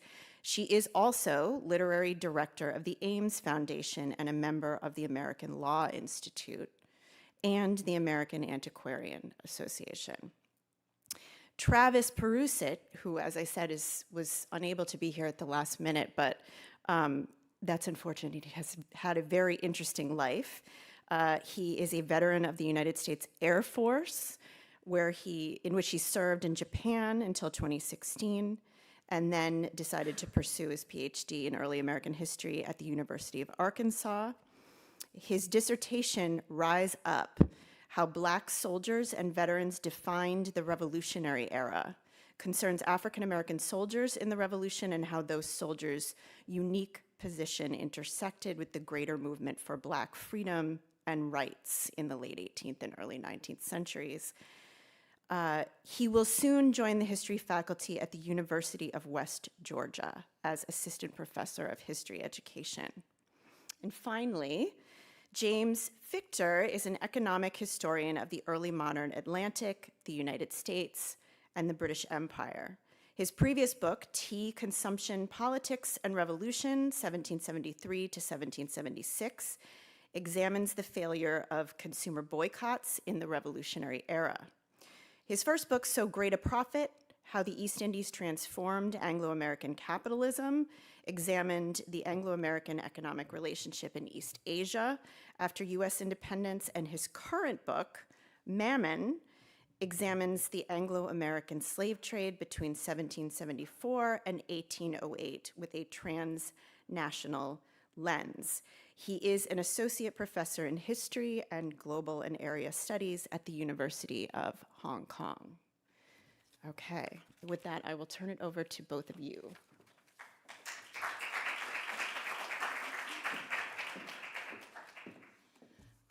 Well, I'm so happy to have been included in this wonderful event and met many people I hadn't met before. I've read, but haven't met, so that was very nice.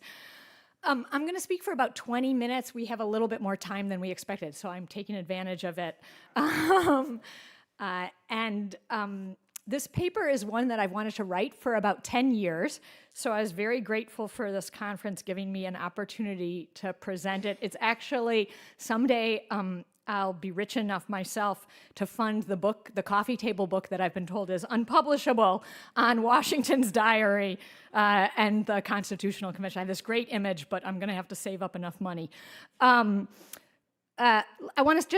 I don't have a whole slide thing, but I did want to include this one image because it's the most wonderful image, and everyone at the APS was so helpful in getting it. It's Washington and Peel at the Battle of Short Hills, looking over the river in June of 1777. Before anybody writes me afterwards and says, I looked up in Charles Sellers and he dates it differently, he's wrong. Gary Eckelbarger points out the correct date in his wonderful new book on the 1777 campaign, and the new dating is based on this little image of the diary, so no one has to write me afterwards. And this paper is, I think, evocative more than tightly argumentative. It's part of a larger body of my work, which has thought about how do we think about the convention in a more expansive way. So here's the entry that for 10 years I have thought about. It's in Washington's diary from the summer of 1787. Tuesday, 31st. Before breakfast, I rid to the Valley Forge and over the whole cantonment and works of the American Army in the winter of 1777-8. So in late July 1787, during the Constitutional Convention's adjournment, George Washington visited what we call Valley Forge, at that time the Valley Forge. On horseback, likely accompanied by enslaved postilion Giles, Washington rode to the works of the American Army in the winter of 1777-78. And when he revised his entry several months later, he emphasized that they had been in ruins. Newspapers across the country contemporaneously reported the visit of His Excellency to what they called his old quarters. And the return served as a reminder of the war's darkest days and the reconstitution of the American Army. Washington was deeply aware of the 10-year anniversary as the convention returned to the place of one of the war's greatest challenges, caused by Congress and the states as much as the British. He spent the summer, I believe, confronting the reminders of the disastrous 1770 campaign in which Philadelphia had been lost. And I think this remembrance reinforced his beliefs about the national purpose of a revised Constitution.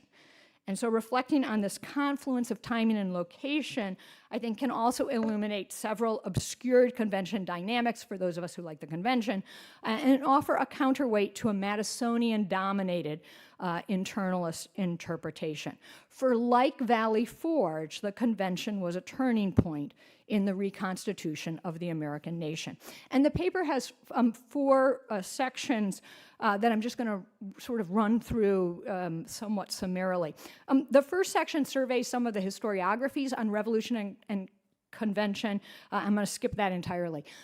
There are 2 diaries that are contemporaneous to the summer of 1787. James Madison's diary, not entirely contemporaneous, and then Washington's diary. And Washington, unlike Madison, actually kept a diary for every day. And interestingly, like Madison, he also revised that diary into a second diary. He had forgotten his diary, and so he had to buy one in Philadelphia. And this tells you a lot about Washington. It annoyed him, and so when he got back to Mount Vernon in the late fall, he rewrites the entries into his actual diaries that he liked and revises them in so doing that. But we don't follow that diary, which is all about external events in Philadelphia. Instead, we study the convention dominated by Madison's account, and Madison's account largely erases Washington and the Revolution. He gives only 2 brief speeches on the first and the last day, and then Madison recounts 6 votes in which the Virginia delegation was divided, and Charles Warren points out these are almost all votes where Washington votes with Madison. Madison's diary, I think, offers a different vantage point, one that links revolution and constitution in a specific way. Now, Washington, at the time he went in 1787, was very interested in encouraging histories of the war, and he was also a man who recalled anniversaries. People may know he didn't want to celebrate July 4th because July 3rd was the date that he always remembered he'd been forced to sign these French capitulation documents after Great Meadows, which arguably started the French and Indian War. And there's many examples of this. I'll just tell you one more. Washington was dancing with Benjamin Franklin's daughter, and she recounted how he told her, "Tonight is the night of the 20th anniversary of my marriage." And there's many, many examples of this. I think Washington's journal suggested that he experienced the convention specifically through the 1777 Philadelphia campaign, when he personally appeared responsible for the loss of Philadelphia to the British. And in fact, I think this looming anniversary of time and place contributed to his famous reluctance to show up. It had been the 10th year anniversary of what was for him the worst moment of the war. So let me give you a little background on the Philadelphia campaign. It was a disaster. The British captured Philadelphia. They emerged victorious at every military engagement with Washington's forces between June and December of 1777. For Washington, from the Battle of Short Hills, he's looking kind of relaxed there, in late June through Brandywine and Germantown, the summer and fall brought military failure and personal doubt. As he moved to Valley Forge in December, discontent followed him. Some in Congress, actually many in Congress, doubted his leadership, and discontent crystallized around Brigadier General Thomas Conway, later known as the Conway Cabal. Now, these concerns for historians are actually sort of diminished because they stand in contrast to the October 1770 victory at Saratoga by Horatio Gates, leading to Congress's November passage of the Articles of Confederation, in turn, the February 1778 moment when the French alter the imbalance of power by signing the Treaty of Alliance. And in the spring of 78, Washington emerges from Valley Forge after a disastrous winter with a reconstituted American army that would shift the war's trajectory towards eventual victory. But in the summer of 1777, American defeat seemed a plausible outcome, with Washington cast as the tragic hero. And in fact, if you look at Peale's sketches of Washington in the summer of 1777, they are originally filled with sort of an ambiguity and doubt, and that's all erased when Peale starts painting these propaganda pictures of Trenton and Princeton. In October, Washington writes to Richard Henry Lee, threatening to resign. "I have been a slave to the service," an extraordinary phrase. "I have undergone more than most men are aware to harmonize the discordant parts." So in 1787, precisely 10 years later, Washington doesn't want to show back up. Henry Knox, his confidant from 1777, urged him to go.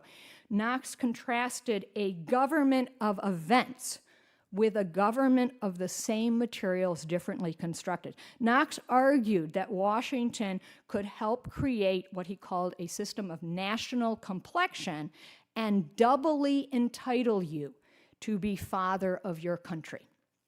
Washington came up to Philadelphia through Head of Elk, which was Howe's landing site, and there he was met by Generals Knox, Mifflin, and Varnum of all parts of the 1777 campaign. Greene, who was very significant also from Rhode Island, had died the year before, and so otherwise would have been there. And all through the summer, he meets people who bring remembrance of that campaign back. So just to run through some of these significant people. So Thomas Mifflin is there every single day in the convention. He was the ineffective quartermaster in 1777 and actually like kind of a malcontent, although military historians debate this. And Washington has to see him every single day. He actually rides out with him with groups of people several times. Alexander Hamilton, we think of him one way, but he had been with Washington when Washington first saw Howe, and then mistakenly told the Philadelphians to flee during 1777. Then there's a lot of people who convention historians treat as almost like, to use the phrase like NPC, non-playable characters, but they're super important. I think significantly, all of the New Jersey and Delaware delegates had been involved in the 1777 campaign. Most significantly, David Brearley, who will chair the very, very important Committee on Postponed Parts, had been with Washington both at Brandywine and Germantown.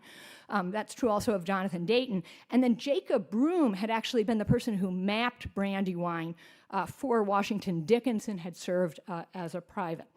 And then we had delegates involved with decisions. Robert Morris famously had funded the whole thing out of his personal pocket. Gouverneur Morris had actually defended Washington in Congress in 1777 during the Conway cabal, and Elbridge Gerry had been the instigator of trying to get Washington thrown out in some ways. And then there's other people. I'm going to skip over those. The 1777 focus can really be seen by the people who Washington spent the most time with that summer. On almost 9 occasions in his diary alone, he mentions he spends time with Samuel Meredith, and Meredith had been with him at Brandywine, Germantown, and Valley Forge. And equally important, his wife was the sister of John Cadwalader, who dueled on Washington's behalf with Conway, and Washington goes to visit the other Cadwalader sister also. Outside of the convention, he also had William Lee accompany him, and Lee, of course, would be offered his freedom if he wanted it in return for his, what he called, faithful service during the Revolution, and then Peel, who painted him in 1777. Washington hangs out with the Loyalists and Patriots. I'm going to skip over them here. They all owned big houses, so that might have been part of the appeal. But Washington's treatment sort of acts like as if they're being given an act of oblivion. And then significantly, and apologies for the second time speaking at the APS somewhat negatively about Benjamin Rush, sorry. Benjamin Rush had criticized Washington during 1777. Rush had gone to be a doctor during the campaigns. He had ended up behind British lines at the request of the British to help American soldiers. And from behind British lines, he decided the British were way better than Washington, and actually published letters to that effect. And Rush would later on try and get American historians to not put that newspaper coverage from Rush in their accounts. George Washington managed to avoid Rush until July 24th, which is incredibly obvious in the diary, where he notes, and is the only person he writes this for, that he finally had tea with Rush, quote, by appointment and particular invitation. And you can almost feel Washington's like, I guess I got to go do that. But snubbed Rush through the entire beginning of the 2 months. And then Washington visits many places of concern. They're all at moments when Washington's worried about collapse of the convention. On July 8th, he visits Stenton, where he had written orders to march on Philadelphia, and Howe had stayed before Germantown. At the end of July, he goes to Valley Forge. And if you read the diary that's often produced, the revised diary, the memento mori emotion of the original diary, which talks about the landscape, talks about the ruins, is altered because Washington moves an incredibly boring description of agricultural practices onto that entry. But that's not how the original entry reads. He goes to Trenton to visit Philemon Dixon, who had been the second to Cadwalader in the Conway duel. And then on August 19th, at a moment when Washington's just really filled with anxiety about the convention, he goes to White Marsh and Germantown.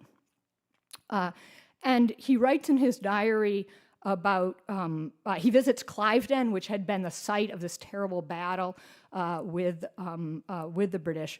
At White Marsh, he says, "I contemplated on the dangers which threatened the American army." And then he returns to Philadelphia and he writes to Knox that he thinks the Constitution will be, quote, "the best that can be obtained under such a diversity of ideas," but he is now committed again to the Constitution. On the way home, he goes back through Head of Elk.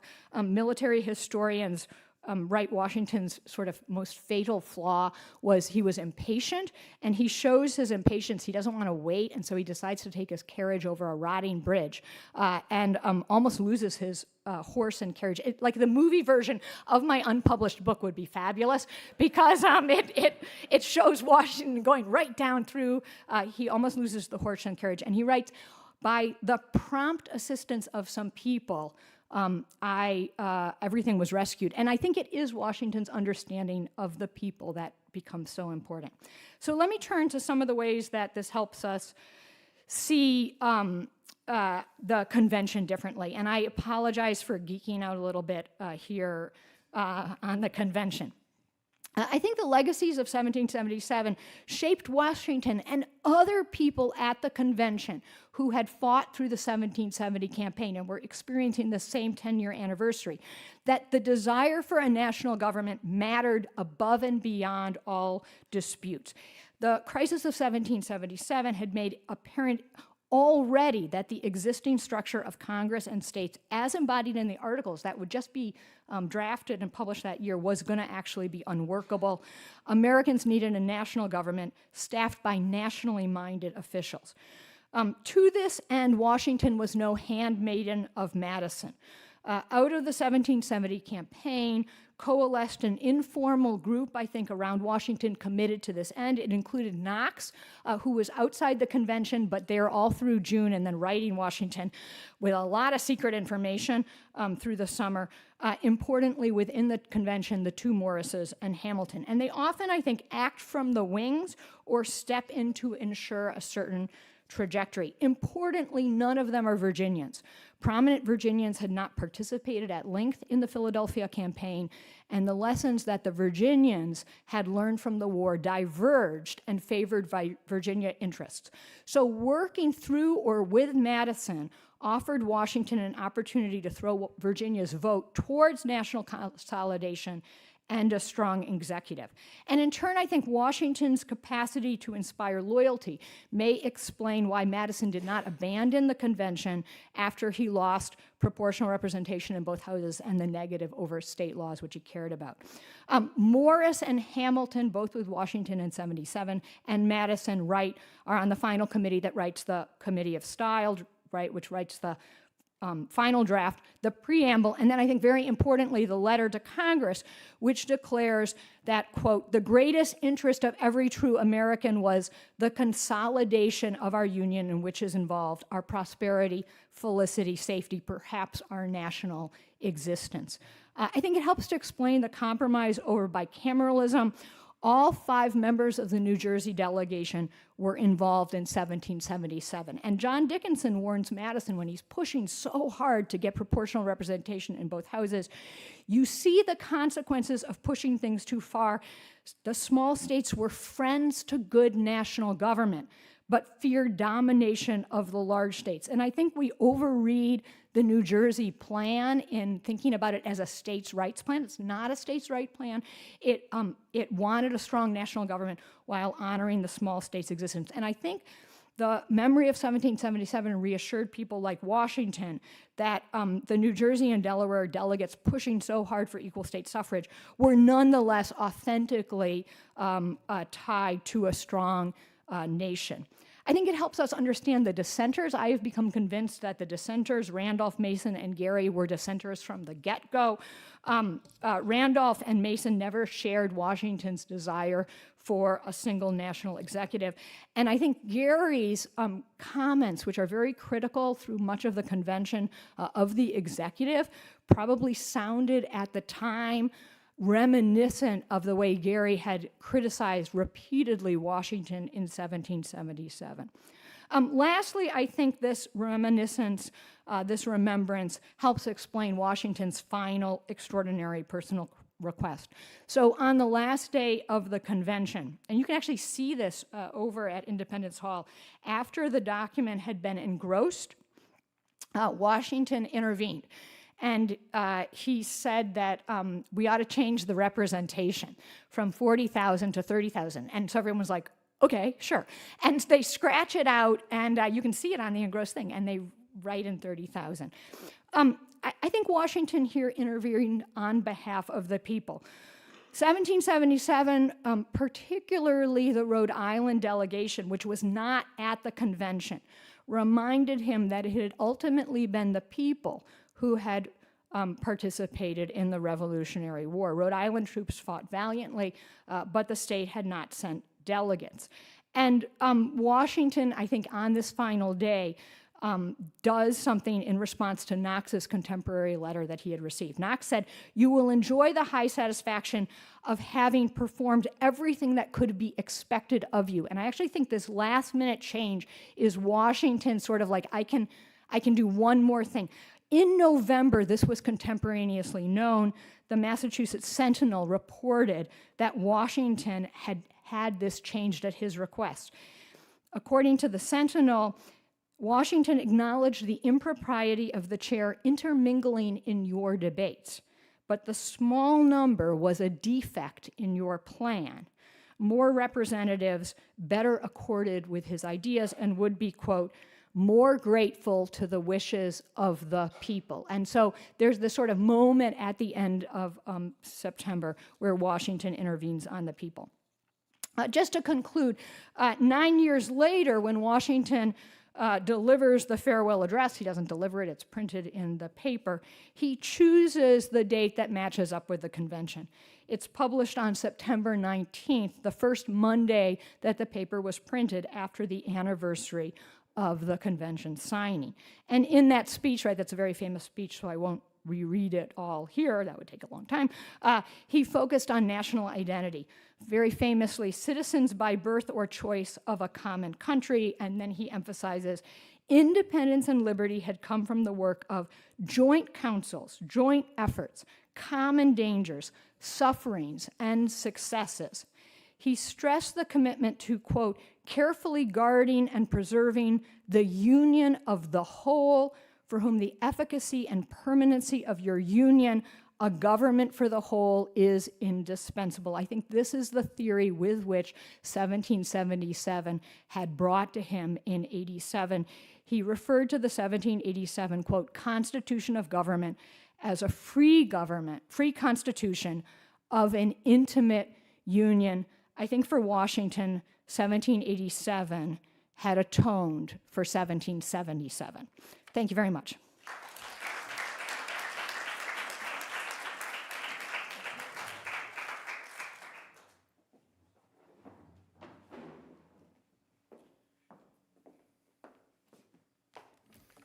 Thank you very much. That's a great talk. I'm going to talk about something a little bit different. I'm going to talk about the American Revolution and the slave trade. Thank you if you've read my paper. I threw out the first half and rewrote it. So bear with me. If you haven't, then I've saved you time. In 1774, Continental Congress banned the slave trade. The second provision of the Article of Association said as follows, quote, "We will neither import nor purchase any slave imported after the 1st of December, after which time we will wholly discontinue the slave trade, be neither concerned in it ourselves, nor will we hire our vessels, nor sell our commodities or manufactures to those concerned in it," unquote. Already by this time, the Rhode Island legislature had banned the importation of enslaved people into that colony. The reasoning in the law's ornate preamble, maybe this is a conference, Brendan, about things that have ornate preambles, I don't know, was explicit about the broader moral and philosophical interests at stake. Quote, "The inhabitants of America are generally engaged in the preservation of their own rights and liberties, among which that of personal freedom must be considered the greatest, as those who are desirous of enjoying all the advantages of liberty themselves should be willing to extend personal liberty to others," unquote, so they banned the slave trade. This was limited to the importation of new enslaved persons into the colony of Rhode Island, not a ban on what slave ships did outside of the colony. And of course, the vast majority of enslaved persons trafficked by Rhode Islanders were trafficked overseas. Much less was it an abolition of slavery itself. Connecticut followed Rhode Island's example shortly thereafter. Massachusetts also tried to ban the slave trade in '74. Twice, both houses of the legislature passed a ban, but the two governors, Hutchinson and Gage, refused to sign. The Continental Association then was an attempt to join disparate colonies together in a broader boycott of Britain and her empire. To include a slave trade ban in this document was an attempt to implement another kind of broader continental economic measure, and it allowed colonies whose governors had blocked the slave trade ban, such as Massachusetts and Virginia, to nonetheless implement them. But of course, the North American slave trade really was two completely different businesses. One was done by slave factors residing on the North American mainland, who purchased human captives from incoming transatlantic voyages and sold them to planters.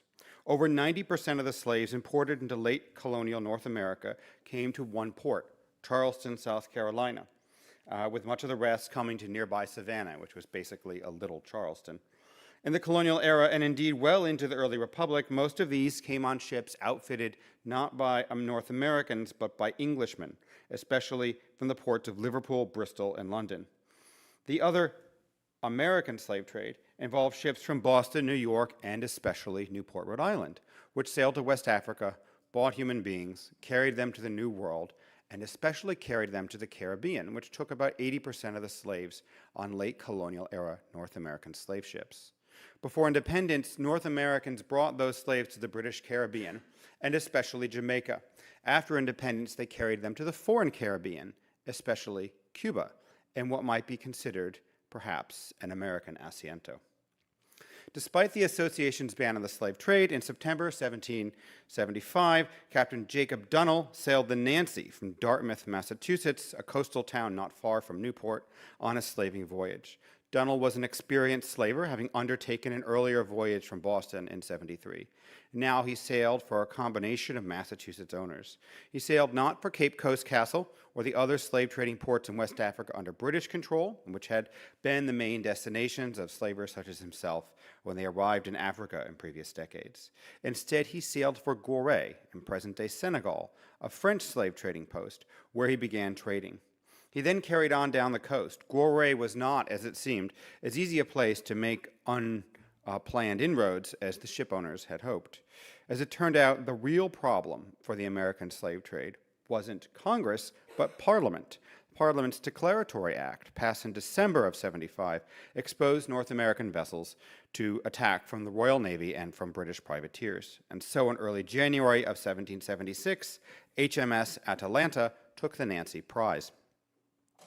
The Atalanta brought Dunnell and his ship, the Nancy, to Cape Coast Castle, present-day Ghana, then on to Sao Tome, where there were other Royal Navy vessels present, along with 3 additional and annoyingly unnamed American slave trade ships, which had been taken prize by the British as well, which suggests a larger and heretofore unknown formal Revolutionary-era slave trade.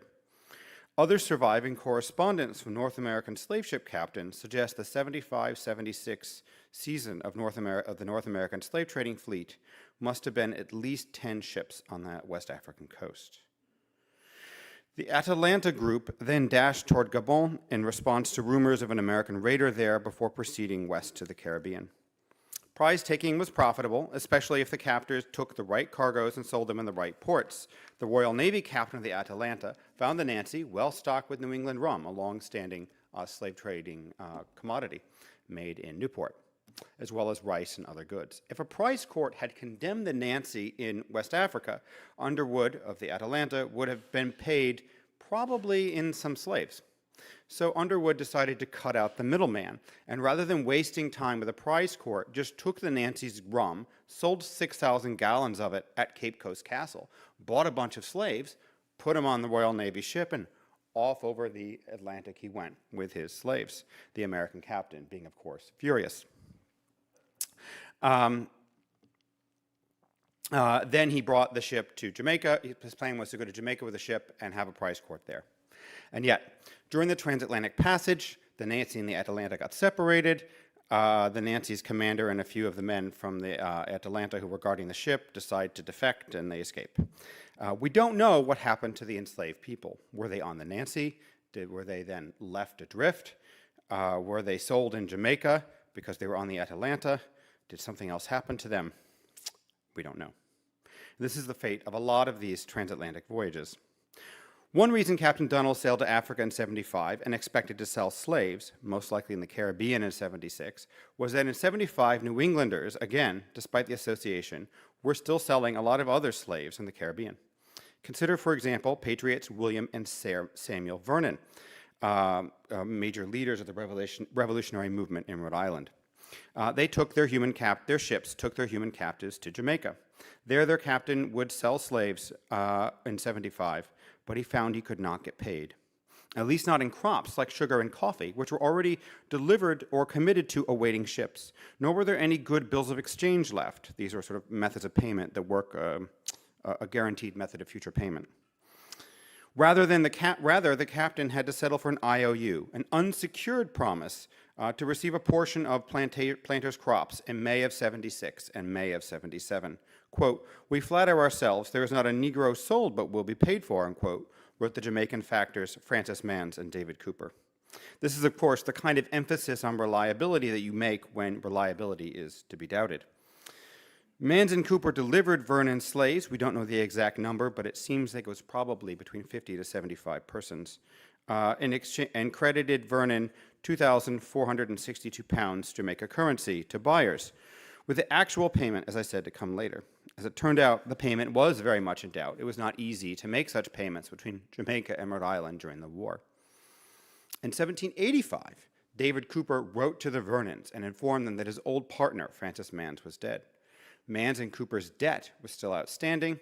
Cooper advanced 92 pounds sterling he'd managed to cobble together, a down payment on this larger debt, and promised, not the least doubt, that Mans's executors would at least generate some account statements to see where the bill, how much was still unpaid, and then they could proceed from there. Well, 10 years later, William Vernon wrote to Jamaica again, following up on these still unsettled debts, only to discover that Cooper was dead too. The estate was wound up, and it was too late to get yourself paid. With these debts, you have to present your demand for payment when the person dies in order for them to be resolved in the estate. If you miss the window, you're out of luck. Vernon had, as several other slave ship owners seem to have done, effectively donated shipfuls of enslaved persons to Jamaica. Given that the issue of unpaid debts to British merchants was an important point of negotiation in the Treaty of Paris and the Jay Treaty, it is quite striking that the British Caribbean debts to American merchants have never emerged as a counterexample, either in historians' interpretations or in primary sources from the time, particularly given the Vernons' prominent roles in the revolutionary leadership. The Vernon brothers served, among other things, on the Continental Navy Board. William Vernon would continue slave trading until the end of the 18th century, but after 1783, the ships he owned, which sold slaves in the Caribbean, never again brought their slaves to Jamaica, or indeed the British Caribbean at all. British tariffs excluded American shipping, and this doubtlessly played a part, but it also mattered that he was still owed money from Jamaica and couldn't seem to collect on it, so why would he sell more slaves, probably also on advance credit, and do the same thing again? So instead, he sold slaves to Spanish colonies and towns, to Trinidad, to Montevideo, to Havana, as well as to French Martinique and Dutch St. Eustatius. Jamaicans were not alone in their inability to pay. The Vernons had also sold 50-odd enslaved persons in Virginia in 74 and waited 17 years to be paid by those factors. It's hard to have sympathy for Mr. Vernon. His fellow Newport slave trader Aaron Lopez, however, was not about to get caught out by such a problem. Lopez addressed this problem of insolvent Jamaican planters by sending his own factor, New England Captain Benjamin Wright, to Jamaica to directly collect debts. Wright was tasked with managing the Vernon's accounts broadly. Lopez accounts broadly. He brought suits in law against Jamaican debtors. He negotiated for collection. He issued bills of exchange drawn on London, and he chartered vessels in Jamaica to remit debt in commodities back to Rhode Island. Wright remained in Jamaica as Aaron Lopez's agent from 1767 until the end of the Revolutionary War, except for a brief return to New England in 1779. Wright's job was to pursue Lopez's property remaining, quote, in bonds, judgments, protested bills, which debts cannot possibly be paid in any other manner than in the produce of the island, unquote. Wright had been able, in the middle of the war, to remit profits to Europe. He'd sent the bills of exchange drawn on British firms to Crommelin and Sons in Amsterdam, who would then credit them to Lopez's Dutch accounts. This worked well enough, but there were only so many good bills available on the island, and it became very difficult to remit the rest of the funds. The problem was that whenever Wright dispatched a ship to North America with Lopez's assets on it, begotten from slave trading and from also providing commodities to the island, American privateers would attack Lopez's ships, declare that it was British, and then bring it into an American admiralty court. In 1779, Lopez had finally appealed and won enough of these privateering cases to petition the U.S. Congress for a special, quote, protection for his property, unquote, to allow him to remit assets from Jamaica to North America without being attacked by U.S. privateers. James Wilson presented this petition to Congress, noting along the way that Congress had already approved several other requests of a similar nature. I'm not sure who those are, what those are. I'm going to have to follow those down. Lopez was one of the largest slave traders in colonial America. Having delivered thousands of enslaved people to Jamaica, he needed now to get paid, arguably the most important part of the trade for a man in his position. And Congress, which had banned the slave trade, now allowed him to take payment by remitting goods from Jamaica to the mainland. Lopez's problem with privateers didn't stop there, but it is useful to look more broadly at the role of American privateers in the Caribbean. American privateers throughout the Caribbean attacked slave ships and seized and trafficked in their victims. Privateering as slaving was a standing practice in the early modern Atlantic world, dating back at least to the 16th century. It was widely practiced in the Anglo-Atlantic and particularly in South Carolina as recently as the 7 Years' War. In the American Revolution, all parties engaged in slave raiding through privateering, as well as other methods, including the French, the Spanish, the Dutch, the Americans, the British, and various Native American polities as well. The Zone case was the most notorious in terms of deaths, but hardly the only case of privateers deliberately seeking transatlantic slavers.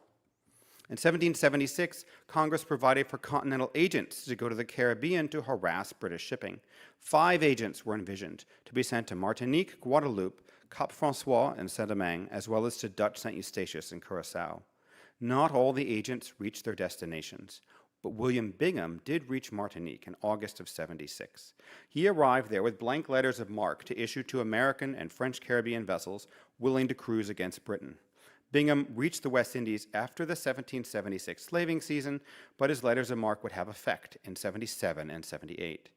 France remained neutral until 78, meaning French courts of admiralty couldn't condemn prizes. So instead, American flag vessels, often owned and crewed by Martinique persons, raided British shipping and simply sold the cargoes on Martinique without any legal proceedings. This infuriated British ship owners and officials to no little delight of Bingham and the French. In 1777, one U.S. privateer, or American privateer, captured, quote, a large Guineaman, unquote, that's a term for a slave ship, within sight of Barbados, sailed her to Martinique. I should pause here to point out Martinique is ideally placed for this. Oh, that's not what I wanted. Martinique is here. So what happens is the slave ships come in for everybody across the ocean along these trade winds. They hit Barbados first, and then they would go on to Saint-Domingue, Jamaica, Cuba, and other places thereafter. This means that the entire British transatlantic slave shipment is coming past Barbados. Most of the ships don't stop at Barbados. Most of the ships don't unload their enslaved persons at Barbados. But all the ships going to Jamaica go past Barbados, which means all the ships going to Jamaica go past Martinique. So if you want to raid the slave trade to Jamaica or to any other British island, Martinique is an ideal location to do it. You can get them all in one place, not just the small amount that are going to Barbados. So the Americans raid this large Guineaman, sail her to Martinique, and without any court, simply, quote, sold the slaves before the captain's face, unquote. The British captain applied to the French governor, who was told there was no redress.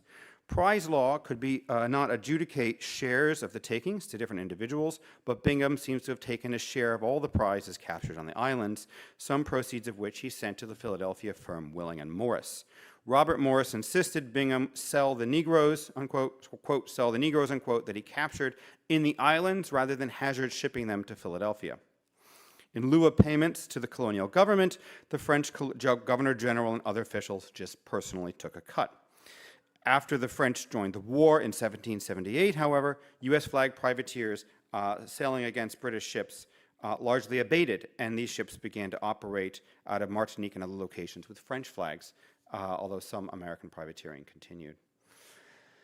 Britons lamented that there were few North Americans on board these so-called American privateers. There were only, quote, there were only 3 Englishmen on board the privateer, the captain and 2 more, unquote, a British writer lamented, using the term Englishmen to refer to Americans because he didn't think America was a real country. Quote, the rest of the crew were all French or various nations picked up at Martinico, unquote. Another British writer complained similarly, there was only 1 American on the ship, and that was just to, quote, cloak the piratical proceedings, unquote. But do not be fooled.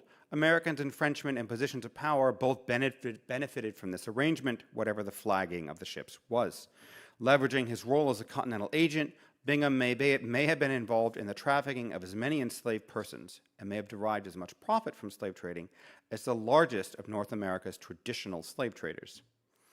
And of course, he is only one of these such people. There's another one based on Saint-Domingue who will also be engaged in this as well. Martinique, located in the extreme southeast of the Caribbean, was situated to get this entire slave trading population. The British trafficked over 40,000 people across the Atlantic in 1775. These numbers began to plummet in response to Franco-American, Dutch, Spanish, and other privateering.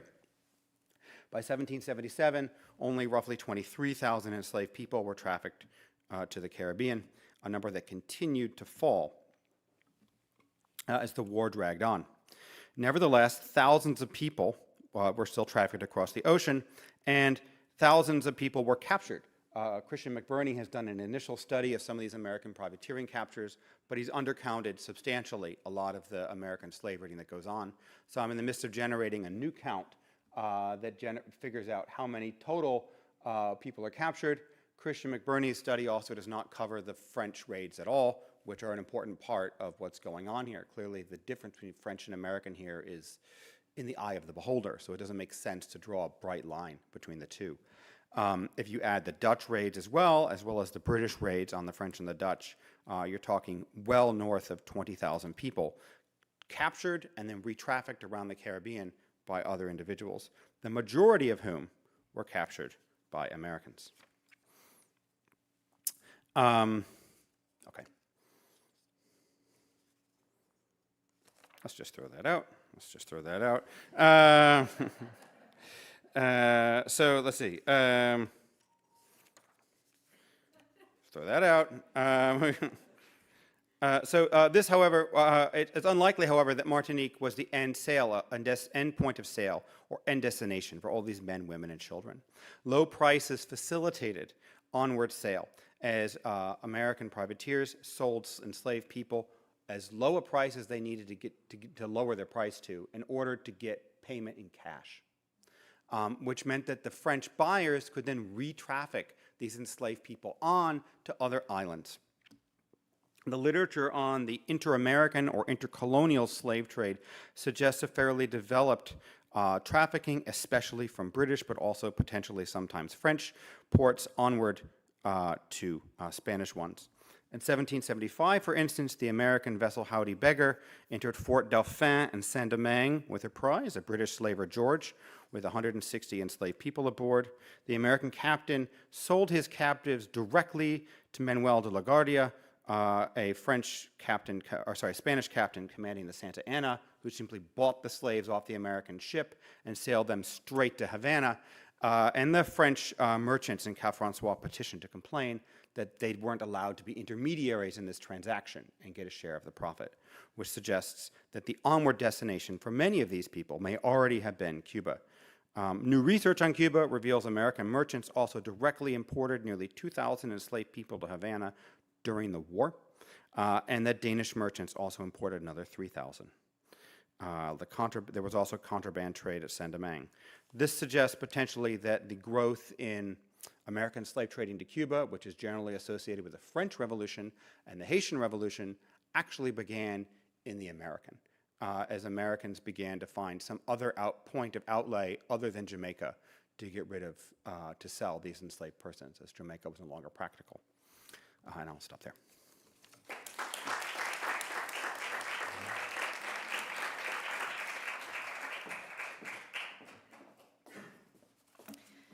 Okay, thank you both. Okay, so legacies. I'm going to start by saying something that I think may sound strange, given the amount of expertise in this room, and that is that I think we've only begun to recover the legacies of independence. And I think we have a lot more work to do to piece together what the revolution meant for those who lived through it and who lived in its wake. And I will tell you a story that is sort of symbolic of what I mean. Did you know that the second Revolutionary War monument ever to be placed anywhere in the United States was at Kings Mountain? And in case you're wondering, the first was at Lexington Green, and that happened in 1799. But the monument at Kings Mountain, the second, was dedicated in the 1810s. And it was a sort of little 3-foot-high, kind of thumb-shaped piece of stone marking the site where several North Carolinian militiamen had died. And it actually looks very much like a gravestone, which I think is sort of telling in the way that they were thinking about this memorial. And there is also a sort of wild story about what else happened on the day that it was placed, which is that the men who were there walked around the site of the battlefield and sort of incredibly, although this was 34 years later, according to several accounts, they actually collected the exposed bones of those who had died there in battle in 1780 and then reburied them. It took them about that long, in other words, to put it all to rest. Once upon a time, we took for granted that the revolution was a deeply impactful and profound event. But more lately, historians have started to sort of back off of that position a little bit. In a recent joint issue of the William and Mary Quarterly and the Journal of the Early Republic called Writing to and from the Revolution, most of the articles emphasized continuities in the years before the revolution and after, rather than sort of excavating real change. In the introduction to that issue, Alan Taylor points out, sort of observing this trend, not endorsing it necessarily, that some scholars now balk at finding much explanatory and transformative power in the revolution and cast doubt on how revolutionary the revolution truly was.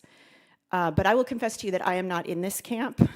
I have spent about the last 8 years of my life thinking about the ways in which the revolution's fallout spilled over the southern backcountry and the Trans-Appalachian West, and the things it wrought in Americans more generally. And I will tell you that anybody who lived in the vicinity of that mountain or in its vast western hinterlands lived with the war's ongoing legacies for a long time. And I will give you just a few examples of how that was true. First of all, the peace was not really even a peace. As I'm sure most of you in this room already know, American independence dialed up the tempo of westward migration exponentially. And what that meant on the ground was that the revolution dovetailed with, and in many ways fueled, actually, a generation of war with the native peoples already in possession of those lands. But and that's probably a story that's familiar to you, but the revolution's legacies haunted the West in more hidden ways too. For one thing, it sowed utter chaos into Western land claims. Running out of money, during the war, many states paid their soldiers in promises of land, Western land. But after the war, those land warrants became a nightmare of corruption and confusion. In the 1790s, Andrew Jackson, who was at the time a young congressman, brought to light a massive conspiracy in North Carolina's land offices, defrauding buyers, and it all hinged on forging military warrants and inventing make-believe soldiers. What that meant was that every migrant elbowing his way into Kentucky or Tennessee, fueled by a potent new sense of personal independence, and I would argue that that is probably one of the more profound legacies of this moment. Every migrant risked being sunk in a quicksand of rotten land claims. And as you can imagine, such chronic insecurity of property generated quite a lot of anger and frustration. And one of the things I argue in my book is that a lot of the interpersonal violence of the early republic, and there was a lot of it, in fact also should probably be seen as a legacy of the revolution. Okay, all of this is to say there's much more to be recovered. These papers all gesture toward broader questions that deserve much deeper and renewed consideration by historians. How did the war and its unfolding legacies continue to shape life after 1783? What were the problems as well as the promises of peace? And what were the outcomes of independence, not only in the immediate term, but as the revolutionary generation and succeeding generations built a new politics and a new society in its shadow? Some of the material in this panel suggests there may be a more dynamic relationship than we've generally acknowledged between the experiences of war, for instance, and what came after. And I will admit that I've thought about that question quite a bit with regard to ordinary people, but like strangely not with regard to George Washington. But Mary Bilder's paper shows viscerally how the proximity of Valley Forge and other sites to the Pennsylvania State House meant that the war was front of mind for Washington even as he presided over the Constitutional Convention and mulled the stakes of what the delegates were creating. To be so close to terrain that conjured memories of the disastrous 1777 campaign in which Philadelphia was lost, she argues, should be included in the way we imagine the convention's dynamics. And she's right. We should be thinking about the other contexts in which state-making and constitution writing unfolded. And I think that's not just a sort of new way of thinking about Washington's constitution making, but may point the way to new questions about the constitutional histories of the states, too. Travis Perusic shows us how the memory of the war was also deployed, in this case strategically, by the abolitionist movement and by Black veterans themselves who wielded their service for social, political, and economic advancement as they sought what he calls cultural citizenship. And joining a recent push of scholarship on the revolution's international contours, James Fichter shows how the war wrought unseen distortions and innovations in the Caribbean, exacerbating food shortages and environmental stresses. That was from the part of the paper that I think was cut.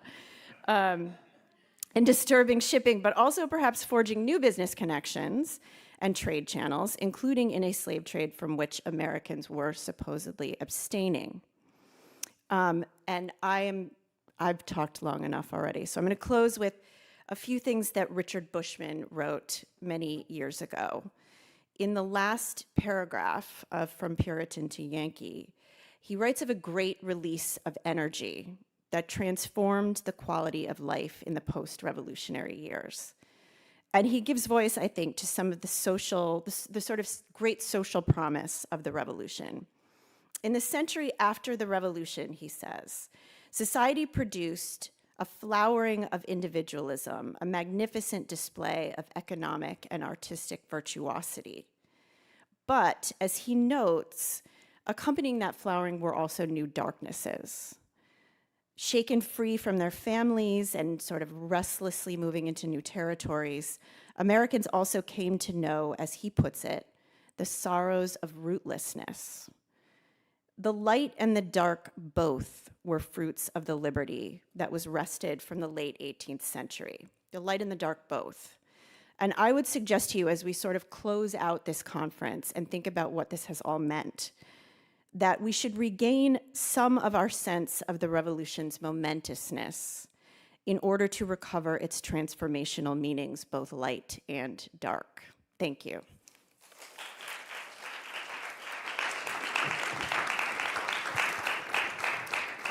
And with that, I will open it up to questions from the audience. So, for Professor Builder, thank you so much for pointing out how exciting the Constitutional Convention is and how much drama is in it. It gets overlooked so much. All the attention goes to the war because it's exciting. There's generals and there's battles, but thanks for that. But I want to ask you, you mentioned this really cool story about Benjamin Rush being asked by the British behind lines to help take care of Americans. Do I have that right? Yeah, so. Finish your question and then I'll correct. Okay, so I'm gonna, I want to know more about that. I'll go find that. But what I want to ask you is, you said that Rush criticized Washington and writing this criticism, and you said that he said the British were way better than Washington. So I don't think I heard you say, in what way was he saying the British were way better, in terms of their military strategy or in terms of other aspects? How were they better than Washington? Yeah, so this is, I mean, there's wonderful books on the 1777 campaign, and I would really urge people to read it. There's a wonderful 2-volume recent book by Gary Eckelbarger, sort of tracking Washington through 1777. That's fascinating. Rush was a doctor for the American side of the war, and he actually goes out to the field. He helps with people in the field, and then there's so many Americans behind British lines that Washington agrees that Rush can go behind British lines. I think he spends, I might be wrong about this exactly, I think like 3 weeks behind British lines taking care of American injured soldiers. And during that period, he comes away really impressed by the British Army. They're disciplined, they're organized, everything's kind of nice, they feed him well. He's quite impressed. And he comes back and as part of this group of people who really are doubting Washington's leadership afterwards. And he basically letters, it's anonymous, but everybody knows it's Rush, that basically are criticizing Washington end up in the papers. And in an interesting way, this haunts both Washington and Rush. It's part of a run-up to what becomes the Conway Cabal. Washington's leadership is threatened in Congress. There's more books than I can tell you about the Conway Cabal, so I'm summarizing a great body of things. But the part that was interesting to me is Rush later on, he is very embarrassed by these newspaper accounts. And he writes historians of the Revolution in later historians of the Revolution, asking them to please not republish that, because he thinks they show kind of a bad, that's not how it came down. And what's interesting to me is it's less whether Rush is right or wrong, but it's how things looked in 77. Things looked bad in 77, and Washington, as a person who cared immensely about his reputation, I think really remembers the critique around him in 1770 and his own personal worries in 77.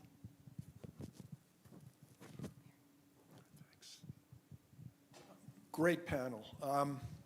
The Washington paper, I connect that with some post-traumatic stress on Washington's part in some very interesting ways that you described in great detail. And James's paper is on the privateering and attacks on the British slave trade industry, which of course was highly profitable, really is, it's really interesting because it's an attack on the slave economy in a sense in the Atlantic. The Americans are privateers, are coming in and poaching British slave trades. They're profiting from it, and of course, you know, everyone in the room agrees that you know, today that you know, trafficking human beings is atrocious and was atrocious. Of course, it's still happening today. Human traffic still happens today, but the fact that we're deploying privateers and naval and resources like that and allying ourselves with the French to destroy that part of the British economy while profiting from it nonetheless is an interesting paradox. And my question to James is, well, for example, William Bingham was a prominent Philadelphian. The guy involved in this trade is a prominent Philadelphian. He ends up as one of the richest men in all of Philadelphia, and he actually ends up as a member of the delegation sent over to England as part of the Jay delegation to negotiate the Jay Treaty with England. The Binghams were over in England negotiating the Jay Treaty. So the sources of the wealth of some of the early American families connected to the slave trade, you can say is morally problematic, but nonetheless, it is an impactful and it seems to me effective way of attacking the British slave trade economy. Could you comment on that, please? Yes, so that's an interesting question. I struggled with that. McBurney's book is called Dark Voyage, America's Privateering War on Britain's Transatlantic Slave Trade. And I struggle with this idea that it's a war against the British slave trade, right?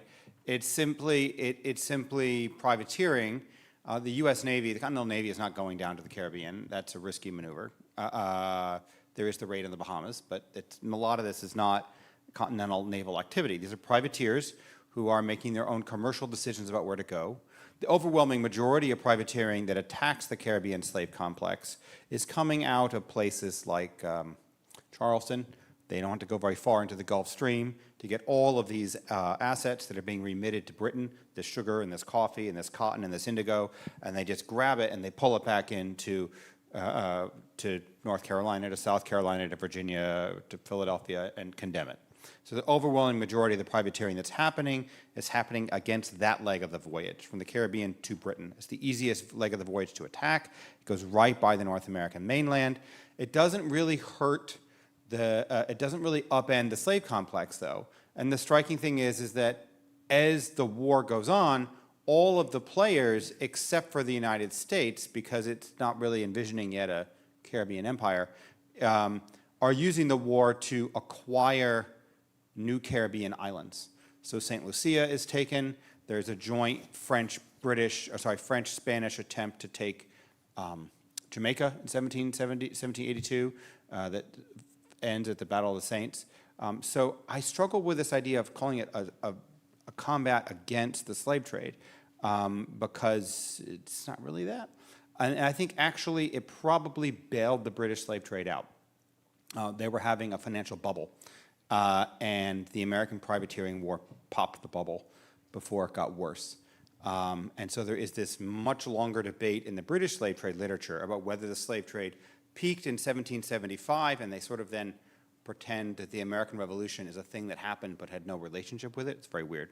And then there's this other continuity till 1807, where the slave trade somehow limped on. And I think that this is a little hard to explain. Rather, what's happening is there's a financial bubble, a collapse, and the American war facilitates that rebalancing. And then by the early 1780s, the British slave trade's off to the races again, and it's doing very well. So there's no real permanent damage. Hi, thank you for the two very interesting papers. Mary, your paper, I mean, nobody ever thinks about Washington. He just seems to sit there. So your paper was illuminating, and it just sort of made me wonder the degree to which military considerations might have, like I'd never sort of thought about that, and there's, that as an element in how the Continental Congress, you know what I'm talking about, how that whole thing happened. Jack can lean over his shoulder and tell you. But I don't have a good question for that. But you just kind of got me thinking that way. And then on the privateering, that was really fascinating. And what struck me is how quickly and easily the Americans and the French cooperated. And I am wondering, they'd just been kicking each other's butts in the 7 Years' War. And so are there any precedents for that, or do you have any explanation for how smoothly and easily those relationships developed? I have some theories, and I have some open questions I wish to pursue on my own on this. So one is, yes, there was definitely a lot of Anglo or Franco-North American cooperation during the 7 Years' War. There's the famous cases of the New York merchants trading with the French West India Islands during the 7 Years' War, smuggling. And of course, smuggling in the Caribbean is a big deal during the entire imperial crisis, right? This is, where does, when they're saying we want Dutch tea, not British tea, all that is tea and other goods smuggled from the French and Dutch and Danish and Spanish Caribbeans. So there is this existing smuggling relationship. Notably, I think someone was saying yesterday, right, it's about when the French are ready. So after Saratoga, the French are still lingering. I cut from my paper this famine section, and what happens is the French as the British have major food shortages in 75 and 76 because the American shipping has been withdrawn. And so the French wait until they've fully stocked up their Caribbean islands in order to engage in the war because they don't want to have to fight the British with low food supplies, right? They don't know when their next food will get out there. But in terms of the other funnels of it, I think we've not really looked really well. There's this old literature that talks about the shell companies that the French and Spanish in particular set up to fund the American Revolution, Gardaquy and Sons, Hortalas and Company and stuff. And it tends to not really be done very far. It tends to look at how these shell companies may or may not have been involved in the corruption of individual American ambassadors negotiating in Paris, right? Did someone take a cut along the way? There's a little literature on that. But no real, and how did that, and how it remits assets to North America, how North Americans get gunpowder and guns through these vehicles. But they do all this through trading with North American merchants. So Aaron Lopez's papers are full of dealing with Gardaquy and Sons. So what is he doing with them? How is this? This seems to be a way, they're shipping assets to the Caribbean, and he's acquiring them from them and sending bills of exchange back and forth. It seems very useful for Lopez and other Revolutionary War merchants to be able to issue or draw bills drawn on those firms because they can no longer access British banking as easily. So that seems to be a key piece of it. But I've not been able to follow that thread as far as I'd like. Mary, I thought your talk was riveting and the story is so cinematic the way you present it. Sort of accepted wisdom in the military history literature, dating back, I guess going to Royster, if not before, that there's a great gulf between the Continental Army and the people, that there's, especially as the war goes on, that they're more at loggerheads. I wonder in the research you've done for this project, what do you make of that perhaps assumption, or maybe does something change in the intervening decade that makes Washington see himself more as a defender of quote unquote the people, even though they had been like in so many ways locked in conflict during the war? Thank you. Yeah, I mean, this is where I think the piece of the thing I'm interested in is the emotional aspect of it and the time aspect of it. And so, I think as historians, we tend to tell this very schematic story where there's just this long period of time between 76 and 87, and it's very slow when there's these marker points. And, if you think about it, the story we tell has people coming up with entirely new ideas and switching their directions like every 3 or 4 years. And I just think that's completely psychologically wrong. I think 10 years, 11 years is a very short period of time, like emotionally incredibly short period of time. And so I think the war, is bumped up in general more than historians think, because we tend to separate the Constitution people historiographically from the Revolution people. But I think with what's interesting to me, what has always fascinated me about that diary is it is so apparent that for Washington, he is back in the same space with the same people. And with the same people in Philadelphia. And so I skipped over the part of the paper that talks about the people. So when Washington arrives, the generals from 1777, minus Greene, are there. And they escort him in with the light horse cavalry, which is exactly what had happened in 77. And the people line the streets, and there's the bells. But the minute they think in 77 that the British are coming, they're taking the bells down. So the ringing of the bells on Washington's arrival, there's no way he can hear that without remembering Hamilton had misleadingly said, you better get out of Philadelphia way early. And they'd started packing the bells up, and then the bells come back.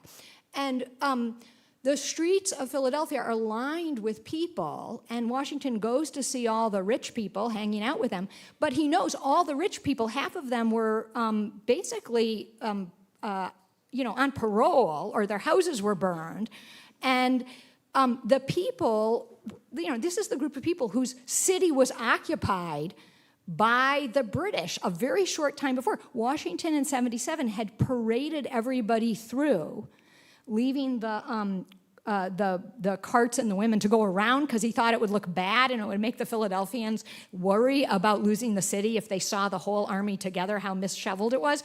So he actually tries to get the army to march through Philadelphia, like looking like, yes, we will protect you, right? Epic fail, like, no, okay? And so I think for him, there is this deep moment of the people mattering, not in the way we sometimes think as historians, but in a real sense. And then I also think a big part of this is that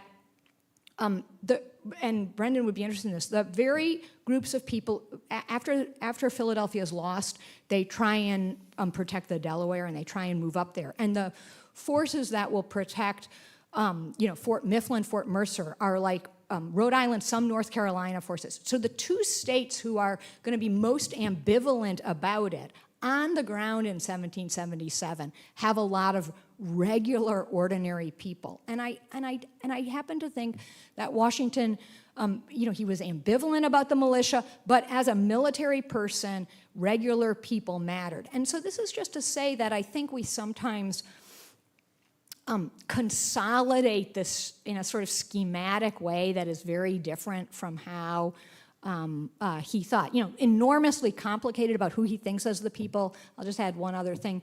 In his diary, the group who are usually called the people in his diary are his enslaved workers and he always says, I ride out to see the people. And he uses that phrase to refer to the people he holds enslaved. So it's a word that means a lot of different things to him in this period, but I do think in this moment he is acutely aware of the need for some type of national unity, some type of buy-in from the people, however it is, and dropping that representation figure, which is this dramatic thing that everybody talks about. I mean, this is no secret. It is all in the fall of 1787, and then in ratifying conventions, it is all attributed to Washington personally. It becomes a kind of PR thing for his becoming president. This is the person who is part of the people. But yeah, it's a great question. Mary, he didn't need any PR of any kind to become president. Whatever rules of election you had adopted at the convention, Washington would have been the winner so long as he's willing to be eligible for the office. But that's not my question. So here's a famous question, which I assume you must have heard back in the day. If you went up to Widener J to discuss your work with Professor Balin, you'd give a summary of what you say what you've been up to, and then he'd kind of restate, what he thought you were saying, and then he would ask the famous question, so what? Which was really a mind-concentrating experience if ever there was one. And so I have a kind of so what question for you, because this stuff, all the stuff is great, it's quite intriguing and so on. And so a lot of things I really haven't thought, being the Madisonian I am, I probably haven't thought enough about it. But putting that aside, I'm still a little puzzled by your account of the New Jersey plan and your references to the discussions of the presidency. And here's why. Well, not just my theory, but I've argued, the New Jersey plan was never taken very seriously. It's introduced on one day. Dickinson says, "Oh, there's an open forum here." So, he kind of puts together a new plan of his own, which he tries to get introduced. He succeeds on the first resolution, but before he can go further, Hamilton jumps in and consumes the rest of the day, delivering his plan, which is quite provocative, but no one's going to also discuss that. So the next day, Madison comes in and says, "Here's what's wrong with the New Jersey plan," and then the convention goes ahead with the Virginia plan. So, the oomph you were giving to it, I don't fully understand. And certainly with the presidency, I mean, it's the same thing actually I set up at the Second Circuit, where Mary and I were, spent the first half of the week. In Madison's language, the presidency was the subject, as he writes Jefferson on October 24, 1787, was the subject of tedious and reiterated discussions. And as you and I have both talked about, I mean, all the term proposals come out of the Committee on Postponed Parts. And in contrast to Washington's diary, I think the other big missing thing from the convention, Washington's diary is illuminating for lots of reasons. There are countless other conversations that must have taken place. Maybe one between the Connecticut delegates and the South Carolinians. I think that's bunk. I think that's the 19th century, but let's make a deal on the slave trade or whatever. I think that's a 19th century myth or whatever. But, the presidency is, you can only understand its origins. And I think also the things that are still left open by, kind of sorting out the way in which, the debates unfold. And I think, when, in terms of your book, as you know, which I've had some involvement with, my own, in the end, I do think Madison's notes for that, doesn't say anything about the committee, but I think that the notes for the week of September 4th through the 8th or 9th, whatever, when they're debating the committee's report, I think are actually pretty good. And they're pretty reliable, and they seem pretty authoritative. So I'm still left a little puzzled about how your general story here, which is quite attractive in lots of dimensions, but on what I'll call the substantive side, in terms of the production of the document, I'm asking the so what question, because since I'm puzzled to answer it myself.